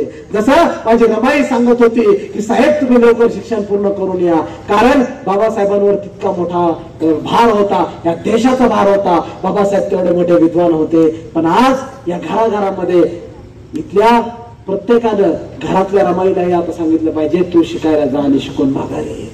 हे झालं पाहिजे. आणि या घरातल्या बाबासाहेबाला किंवा या घरातल्या बारक्या भिवाला जेव्हा घरातली माझी आई, माझे रामजी बाबा जेव्हा पाठिंबा देतात आणि शिकायला पाठवतात, तेव्हा हे बाबासाहेबांसारखं शिका. नाहीतर आमच्या बापाने आम्हाला काही शिकवलंच नाही असं पुढे आयुष्यभर म्हणायचं, अशी म्हणणारी पिढी आहे. आणि आमची परिस्थिती नव्हती हो, नाहीतर मी लय शिकलो असतो. अरे बाबासाहेबांपेक्षा वाईट परिस्थिती तर आज कोणाची नाहीये. बाबासाहेबांपेक्षा वाईट परिस्थिती आहे का आज कोणाची? सगळ्याच सगळं चांगलं, तरी शब्द असे आमची परिस्थिती नव्हती. अरे ज्याला करायचं नाही त्यांच्याकडे ही शब्द आहेत. म्हणून तुम्हाला सांगतो आमची परिस्थिती नव्हती म्हणून मी शिकलो नाही हे म्हणणारा या देशात कुणीही असला तर त्याला भीमराव रामजी आंबेडकर ते विश्वरत्न डॉक्टर बाबासाहेब आंबेडकर घडलेला महामानव दाखवा. मग त्याला कळेल की परिस्थिती बदलायची असते, परिस्थिती कारण म्हणून सांगायची नसते. म्हणून परिस्थिती बदलण्यासाठी उभे राहा. आणि ती परिस्थिती बाबासाहेब बदलतात. आणि ती परिस्थिती बदलायला बाबासाहेब इंग्लंड अमेरिका इथं शिकतात आणि माघारी येतात. हे बाबासाहेब इंग्लंड अमेरिकेला शिकणारे बाबासाहेब आज आमच्या पिढीला कळले पाहिजे. ते बाबासाहेब इंग्लंड अमेरिकेला शिकून येतात. ते बाबासाहेब काय आताच्या सारखं डिग्र्या घेऊन येतात नुसतं पैसे देऊन सर्टिफिकेट असं नाही. बाबासाहेबचं शिकणं म्हणजे बाबासाहेबांचं शिकणं म्हणजे ज्या विद्यापीठात बाबासाहेब शिकले ते विद्यापीठ आता एक यादी जाहीर करतं. आजपर्यंत आमच्या विद्यापीठामध्ये मागच्या 300 वर्षात आमच्या विद्यापीठामध्ये सगळ्यात उत्कृष्ट जे विद्यार्थी झाले त्यातला एक महत्वाचा आणि सगळ्यात टॉप विद्यार्थी म्हणजे भारताचे भीमराव रामजी आंबेडकर आहेत. हे ते विद्यापीठ आज सांगतं. म्हणजे शिक्षण काय होतं विचार करा. पैसा नाही एका बाजूला, खायला नाही, घरी लेकरं मरतात औषधोपचाराविना, टेन्शन. वडील वारून फक्त 6 महिने झाले तेव्हा बाबासाहेब परदेशात गेले. आई बारक्यापणी वारलेली बाबासाहेब 5 वर्षाचे असताना. काय आहे बाबासाहेबांजवळ? इतका मोठा आयडॉल हा एका जातीचा नाहीये. इथल्या प्रत्येक माणसाला ताकद देऊ शकतो हा आयडॉल. इथल्या प्रत्येक माणसाने जर म्हणलं ना की माझं बाबासाहेब असे शिकले मी का शिकू शकत नाही. प्रत्येक माणूस उभा राहू शकतो हे इथल्या प्रत्येक माणसाला कळलं पाहिजे. आणि ते बाबासाहेब फुले शाहूंचा विचार घेऊन भारतात पुन्हा येतात आणि भारतात येऊन सामाजिक आंदोलन उभी करतात. त्यातलं सगळ्यात पहिलं 14 तळ्याचं आंदोलन मी तुम्हाला सांगितलं. आणि त्या 14 तळ्याच्या पायथ्याला तिथेच बाबासाहेब रायगडाच्या जवळ बाबासाहेब एक धर्मग्रंथ जाळत नाही तर एक कायद्याचा ग्रंथ जाळतात. कसला? कायद्याचा. की जे कायदे इथल्या माणसांना गुलाम करतात, जे कायदे इथल्या स्त्रियांना गुलाम करतात, ज्याच्यात लिहिलं होतं की बाईला चपलीपेक्षा जास्त महत्व देऊ नका, बाईला चपलीपेक्षा जास्त महत्व देऊ नका. स्त्री ही जर विधवा झाली तर तिला तशीच मरू द्या, तिचं पुन्हा लग्न किंवा तिला माणूस म्हणून अधिकार देऊ नका, तिला कुठलाच वाटा, तिला कशातच हक्क अधिकार नसतो. हे ज्यात लिहिलं होतं असा एक ग्रंथ होता, तो म्हणजे मनुस्मृती. आणि ती मनुस्मृती बाबासाहेब त्या ठिकाणी महाडला जातात सहस्रबुद्धेंच्या हस्ते आणि त्या मनुस्मृतीला बाबासाहेब आग लावतात आणि एक प्रकारे इथल्या व्यवस्थेला आव्हान देतात. आणि बाबासाहेब मनुस्मृती चालणारे बाबासाहेब पुढे या देशाला संविधान देतात. म्हणून एका बाजूला आग लावतात तर दुसऱ्या बाजूला नवा भारत उभा करतात. ते बाबासाहेब आम्हाला कळले पाहिजे. आणि म्हणून मला वाटतं माझ्या भीमानं ती मनुस्मृती जर जाळली नसती, माझ्या भीमानं ती मनुस्मृती जाळली नसती तर आजही या देशात इथल्या कोट्यवधी माणसांना माणुसी ओळख मिळली नसती, माणुसी ओळख मिळली नसती. माझ्या भीमानं ती मनुस्मृती जर जाळली नसती तर आजही प्रतिभाताई पाटलांची पावलं राष्ट्रपती पदाकडे कधीच वळली नसती, कधीच वळली नसती. माझ्या भीमानं ती मनुस्मृती जर जाळली नसती तर किरण बेदींची पावलं पोलीस महानिरीक्षक होण्याकडे कधीच वळली नसती, कधीच वळली नसती. आणि माझ्या भीमानं ती मनुस्मृती जर जाळली नसती तर सोनाली कुलकर्णीची पावलं पिक्चर काढायला कधीच वळली नसती, कधीच वळली नसती. बाबासाहेबांनी मनुस्मृती जाळून इथल्या एका जातीला नाही, इथल्या कुठल्याही एका घटकाला नाही तर इथल्या प्रत्येकाला नवं संविधान दिलं. ते बाबासाहेब आम्हाला कळले पाहिजे. एखादी गोष्ट आम्ही जेव्हा नाकारतो तेव्हा आम्ही नव्याने काय देणार आहोत हे आमच्याकडे उत्तर असलं पाहिजे. आणि ते बाबासाहेबांकडे होतं. आणि बाबासाहेबांनी ते सर्वांना न्याय देणारं, इथल्या प्रत्येक घटकाला, इथल्या SC ST OBC, इथल्या प्रत्येक स्त्रीला, इथल्या प्रत्येक NT VJNT, इथल्या प्रत्येक माणसाला माणूस म्हणून उभं करणारं संविधान या देशाला दिलं. आणि म्हणून खऱ्या अर्थानं हा भारत आज उभा राहिला. आणि म्हणून आज जग म्हणतं की भारताचं संविधान हे जगातली सगळ्यात प्रदीर्घ, जगातली सगळ्यात प्रगल्भ आणि जगातली सगळ्यात महत्वाची असणारी लोकशाही आहे. ह्याचं बीज बाबासाहेबांनी दिलेल्या या संविधानामध्ये आहे. हे आम्हाला कळलं पाहिजे. मग बाबासाहेबांनी या देशाला, इथल्या प्रत्येक माणसाला काय दिलं हे मला आज तुमच्यासमोर सांगताना मला ते आज तुमच्याकडूनच खऱ्या अर्थानं ऐकायला आवडेल. माझ्या एका प्रश्नाचं उत्तर देणार ना सगळे? झोपलेच आहे? एक बी रेल्वे गेली नाही वाटतं जागेवर तुम्ही एवढ्या देणार ना? पण असं नाही द्यायचं आपल्याला. हात वर करून वाटलं पाहिजे हा ह्यांना फुले शाहू आंबेडकर कळतात काय तर. हात वर करून जवळ उत्तर येत नाही त्यावर मी काही संपवत नाही. आधुनिक भारताचे निर्माते डॉक्टर बाबासाहेब आंबेडकर, आधुनिक भारताचे निर्माते, या देशातील प्रत्येक स्त्रीला न्याय मिळवून देणारे, या देशात OBC प्रवर्गाला जन्मास घालणारे, या देशात प्रत्येकाला मताचा अधिकार मिळवून देणारे, या देशात प्रत्येकाला पेन्शन मिळवून देणारे, या देशात नोकरी करणाऱ्या प्रत्येकाला दिवाळीला बोनस मिळवून देणारे, या देशात स्त्रीला आपल्या वडिलांच्या संपत्तीत समान अधिकार मिळवून देणारे, या देशात रिझर्व्ह बँक ऑफ इंडिया उभी राहिली पाहिजे हा सिद्धांत मांडणारे, या देशात शेतकऱ्यांचा विचार करून नदीजोड प्रकल्प सुचविणारे, या देशातील कामगारांचे नेते. आवाज कळत नाही काय तर असे हे बाबासाहेब कुणाही एकाचे नाहीये. हे बाबासाहेब या देशाचे आहेत आणि ते बाबासाहेब आज जगाने स्वीकारलेत. हेच मी या पुस्तकातून मांडलेलं आहे. जग बदलणारा बाप माणूस या नावामध्ये आज जगामध्ये बाबासाहेबांच्या विचारांनी काय परिवर्तन आहे, कोणत्या देशामध्ये बाबासाहेबांच्या नावाने काय चळवळी चालू आहे, कोणत्या देशाने बाबासाहेब कसे स्वीकारले आहेत, हे या पुस्तकातून मांडण्याचा प्रयत्न केला. आणि बाबासाहेब हा देशाचा राज्याचा एका जातीचा विषय नाहीये. आणि जे म्हणतात ना आमचे बाबासाहेब, ह्यांना जोडले पाहिजे. अरे तुमचे बाबासाहेब, तुला किती कळले बाबासाहेब, तू काय आचरणात आणले बाबासाहेब. बाबासाहेब आमचे तुमचे असे कोणाचे नाहीत. बाबासाहेब आपल्या सगळ्यांचे बाबासाहेब आहेत. महात्मा फुले आपल्या सगळ्यांचे महात्मा फुले आहेत. शाहू महाराज सगळ्यांचे आहेत. छत्रपती शिवाजी महाराज ही सगळ्यांची प्रेरणा आहे. हे आम्हाला कळलं पाहिजे की आमचं तुमचं असं नाही, तर इथल्या प्रत्येकाचं आहे. त्यामुळं कुठल्याही महापुरुषाला कोण आमचं तुमचं म्हणतं तिथं खऱ्या अर्थाने विभाजन होतं. आज मला खूप आनंद वाटला की तुम्ही भुसावळकरांनी इतक्या प्रेमाने मला इथं बोलवलं. दादांचा खूप दिवसापासून मला आग्रह होता तुम्ही यायचं. आज आपले अध्यक्ष संजीवजी खरे, संगीत दादा खरे, त्यांच्या नावातच संगीत आहे बघा, त्यामुळे सगळं सुमधुर आहे एकदम सगळं. आणि ते खरे कसे खरे, त्यांच्याजवळ काय खोटे चालत नाही, असे ते खरे. आणि त्याच्यामुळं पवारांची पावर आहे काही, तर सोनवण्याचं सोनं आहे सगळं, असं सगळं दमदार नाव आहे. दादा आहेत आपले मंडळाचे मुख्य अध्यक्ष, जयंती उत्सव मंडळाचे. आणि तुम्ही सगळेजण एकत्र आला, त्याचा मला जास्त आनंद. मी आज राज्यात फिरतो, एक गट आलाय, दुसरे आले नाही, तिसऱ्याने तिकडे जाऊ नका आदेश दिलाय, नाही मी रोज बघतोय कार्यक्रम. त्याच्यामुळे खूप आनंद वाटला तुम्ही मला इथे प्रेमाने बोलवलं. आणि आता मी समारोपाकडे येताना जगदीश राज्यभर फिरत असताना व्याख्यानाचा समारोप करताना मी 3 गोष्टी आवर्जून सांगतो. मी आलो, मी भाषण केलं, तुम्ही टाळ्या वाजवल्या आणि तुम्ही गेलात, यात मला कोणताही आनंद नाहीये. माझ्या या व्याख्यानातून तुम्ही 3 गोष्टी आज तुमच्या काळजावर आणि मेंदूमध्ये कोरून जावा, इथून घरी घेऊन जावा. आणि माझ्याकडून काय घेऊन गेलात हे मला कधीही आयुष्यात कुठे भेटलात तरी तुमच्या मुलांना दाखवा किंवा त्यांना सांगा की, आणि मला सांगा की आम्ही तुमचं तिथं ऐकलं होतं.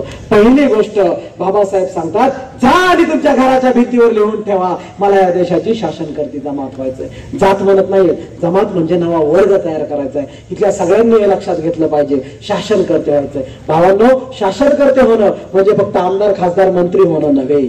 कलेक्टर समोर, कलेक्टर खुर्चीवर बसतो आणि पंतप्रधानांना उभं राहून त्याला पत्र द्यावं लागतं. ही पॉवर इथल्या क्लास 1ला इथल्या संविधानाला दिली आहे. तो कलेक्टर होण्याचा, तो तहसीलदार होण्याचा, तो बीडीओ होण्याचा, तो सचिव होण्याचा प्रयत्न करायला मुलांना शिकवा. आज इथं पोलीस निरीक्षक आहेत, पोलीस बांधव आहेत, ही ताकद आहे, ही पॉवर आहे. ती पॉवर काय आहे मुलांना समजून सांगा. आणि मग संसद, आणि मग लोकसभा, मग विधानसभा ह्याच्या वाटा खुल्या होतील. त्या वाटेवर हे केलं पाहिजे, कारण सत्तेची दारं हीच इथल्या प्रगतीची दारं असतात. पण त्याआधी शिक्षण महत्वाचं आहे. आणि म्हणून शिका, संघटित व्हा आणि मग संघर्ष करा, हे लक्षात ठेवा. शिका आणि मग आपल्या मुलाबाळांना प्रत्येकाने इथं सांगा की बाळा, तुला शासनकर्ते व्हायचं, क्लास 1 क्लास 2 या पोस्ट तुला काढाव्या लागतील, ते त्याच्या मनावर आतापासून बिंबवा. आणि दुसरी गोष्ट माझ्या भाषणातून इथून घेऊन जायची आहे, भावांनो, कोणतंही आयुष्यात व्यसन करू नका. व्यसन इकडं होतात आणि आयुष्य यांचं बरबाद होतं. हे बाबासाहेबांच्या आयुष्यातून आम्हाला शिकवलं. काय बाबासाहेब पत्र पाठवतात रमाईला. मी असे गोष्टी थापा काय सांगते, माझ्याकडे सगळे पुरावे. बाबासाहेब पत्र पाठवतात, तारखे सगळे माझ्याकडे. बाबासाहेब पत्रात लिहितात, अगं रामू, तुला कसं सांगू, इथं माझ्या आजूबाजूला सगळी माणसं दारू पित असतात. कारण इथलं वातावरण असं आहे की इथं दारू प्यावी लागते, ती शरीरासाठी इथं पोषक असते आणि सगळे लोक पितात. तर रामू, तुला सांगू का, मला कधीच त्या दारूला स्पर्श करावा वाटला नाही. रामू, मला कधीच त्या दारूला स्पर्श करावा वाटला नाही. हे बापाचं जर वाक्य कळलं ना, तर तुम्हाला जय भीम घालण्याचा अधिकार आहे, तर तुम्हाला शिवाजी महाराजांचं नाव घ्यायचा अधिकार आहे. आणि माझ्या शिवरायांनी कधीच आयुष्यात व्यसन केलं नाही. त्यांनी स्वराज्य उभं केलं एवढं मोठं, 18 पगड जातींचं, 12 बलुतेदार, 18 आलुतेदार, सगळ्यांचं स्वराज्य उभं केलं, पण व्यसन केलं नाही. महात्मा फुलेंनी कधी व्यसन केलं नाही. ह्यांची नावं आम्ही घेतो आणि आमच्याकडे पिढ्या बर्बाद होत आहेत. जे बापच दारू पितात त्यांनी पोरांना कुठल्या तोंडाने सांगायचंय की बाळा प्यायची नसते. त्यामुळं आपल्याला तो अधिकार गमवायचा असेल तर व्यसन करू नका. नवी पिढी लवकर बर्बाद होते, त्यांना ते थांबवण्यासाठी व्यसन होऊ देऊ नका. आणि तिसरी गोष्ट इथून घेऊन जावा. मला या ठिकाणी एक महत्वाचं सांगायचंय की बाबासाहेब आंबेडकरांनी या देशाला जो तथागतांचा धम्म दिलेला आहे, तो धम्म हा इथल्या प्रत्येकाला प्रगतीच्या वाटेवर घेऊन जाणारा धम्म आहे. जो जो माणूस धम्माच्या वाटेवर येईल तो धर्म म्हणून नव्हे तर आचरण म्हणून जो माणूस तथागतांच्या विचारांचं आचरण करेल त्या प्रत्येक माणसाच्या आयुष्यामध्ये प्रगती होईल. कारण बाबासाहेबांनी दिलेला हा धर्म, बाबासाहेबांचा हा धम्म इथल्या अंधश्रद्धा, रूढी, परंपरा या सगळ्या नाकारतो आणि तुम्हाला विज्ञानवादी करतो. तुम्हाला चांगला माणूस, चांगला समाज म्हणून प्रगतीची संधी देतो. तुमच्या मुलाबाळाची प्रगती होईल. आणि म्हणून प्रगती ही केवळ आरक्षणाने होत नसते. प्रगती होण्यासाठी रूढी, अंधश्रद्धा, परंपरा बाजूला सारून आपल्याला विज्ञानवादाने चालावं लागेल. आणि ते चालण्यासाठी बुद्धाच्या वाटेवर चालत राहा. जे जे लोक त्या वाटेवर चालतील, कुठलाही एक धर्म नाही, जे कोणीही तो विचार समजून घेतील आणि त्या वाटेवर चालतील त्यांची प्रगती होईल. त्यांना भांडावं लागणार नाही, आम्हाला हे द्या ते द्या. आणि म्हणून ह्या 3 गोष्टी लक्षात घ्या. आणि माझ्या शब्दांमधून तेवढं घरी घेऊन गेलात तरी मी आपला आभार मानेल. जे काही चुकलं असेल ते या जगदीश होळचं असेल, बरोबर असेल ते बाबासाहेबांचं, फुले शाहू आंबेडकरांचं, शिवरायांचं असेल ते आपण घरी घेऊन जावा ही विनंती करतो. आणि समारोप करताना वामनदादांच्या ओळी म्हणतोय, भीमा तुझ्या मताचे जर 5 लोक असते, आज इथं 500, भीमा तुझ्या मताचे जर 5 लोक असते तर तलवारीस त्यांच्या न्यारेच टोक असते, तर तलवारीस त्यांच्या न्यारेच टोक असते. काय सांगू गड्या तुला भीम माझा कसा होता, काय सांगू गड्या तुला भीम माझा कसा होता. लेकरास जशी माय भीम माझा तसा होता, लेकरास जशी माय भीम माझा तसा होता. फक्त एका जातीचा, गुलामांचा नव्हे, अखंड भारतीयांचा उंचविला माथा. फाटक्या बंडीचा भीम माझा खिसा होता, फाटक्या बंडीचा भीम माझा खिसा होता. जय शिवराय, जय जिजाऊ, नमो बुद्धाय, जय भीम, जय भारत, जय संविधान.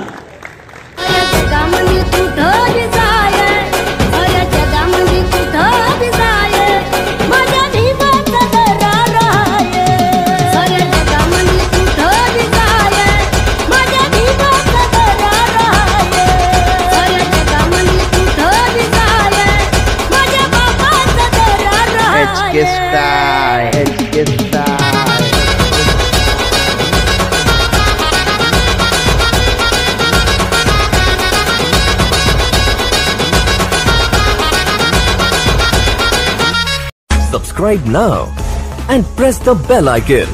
Never miss an update.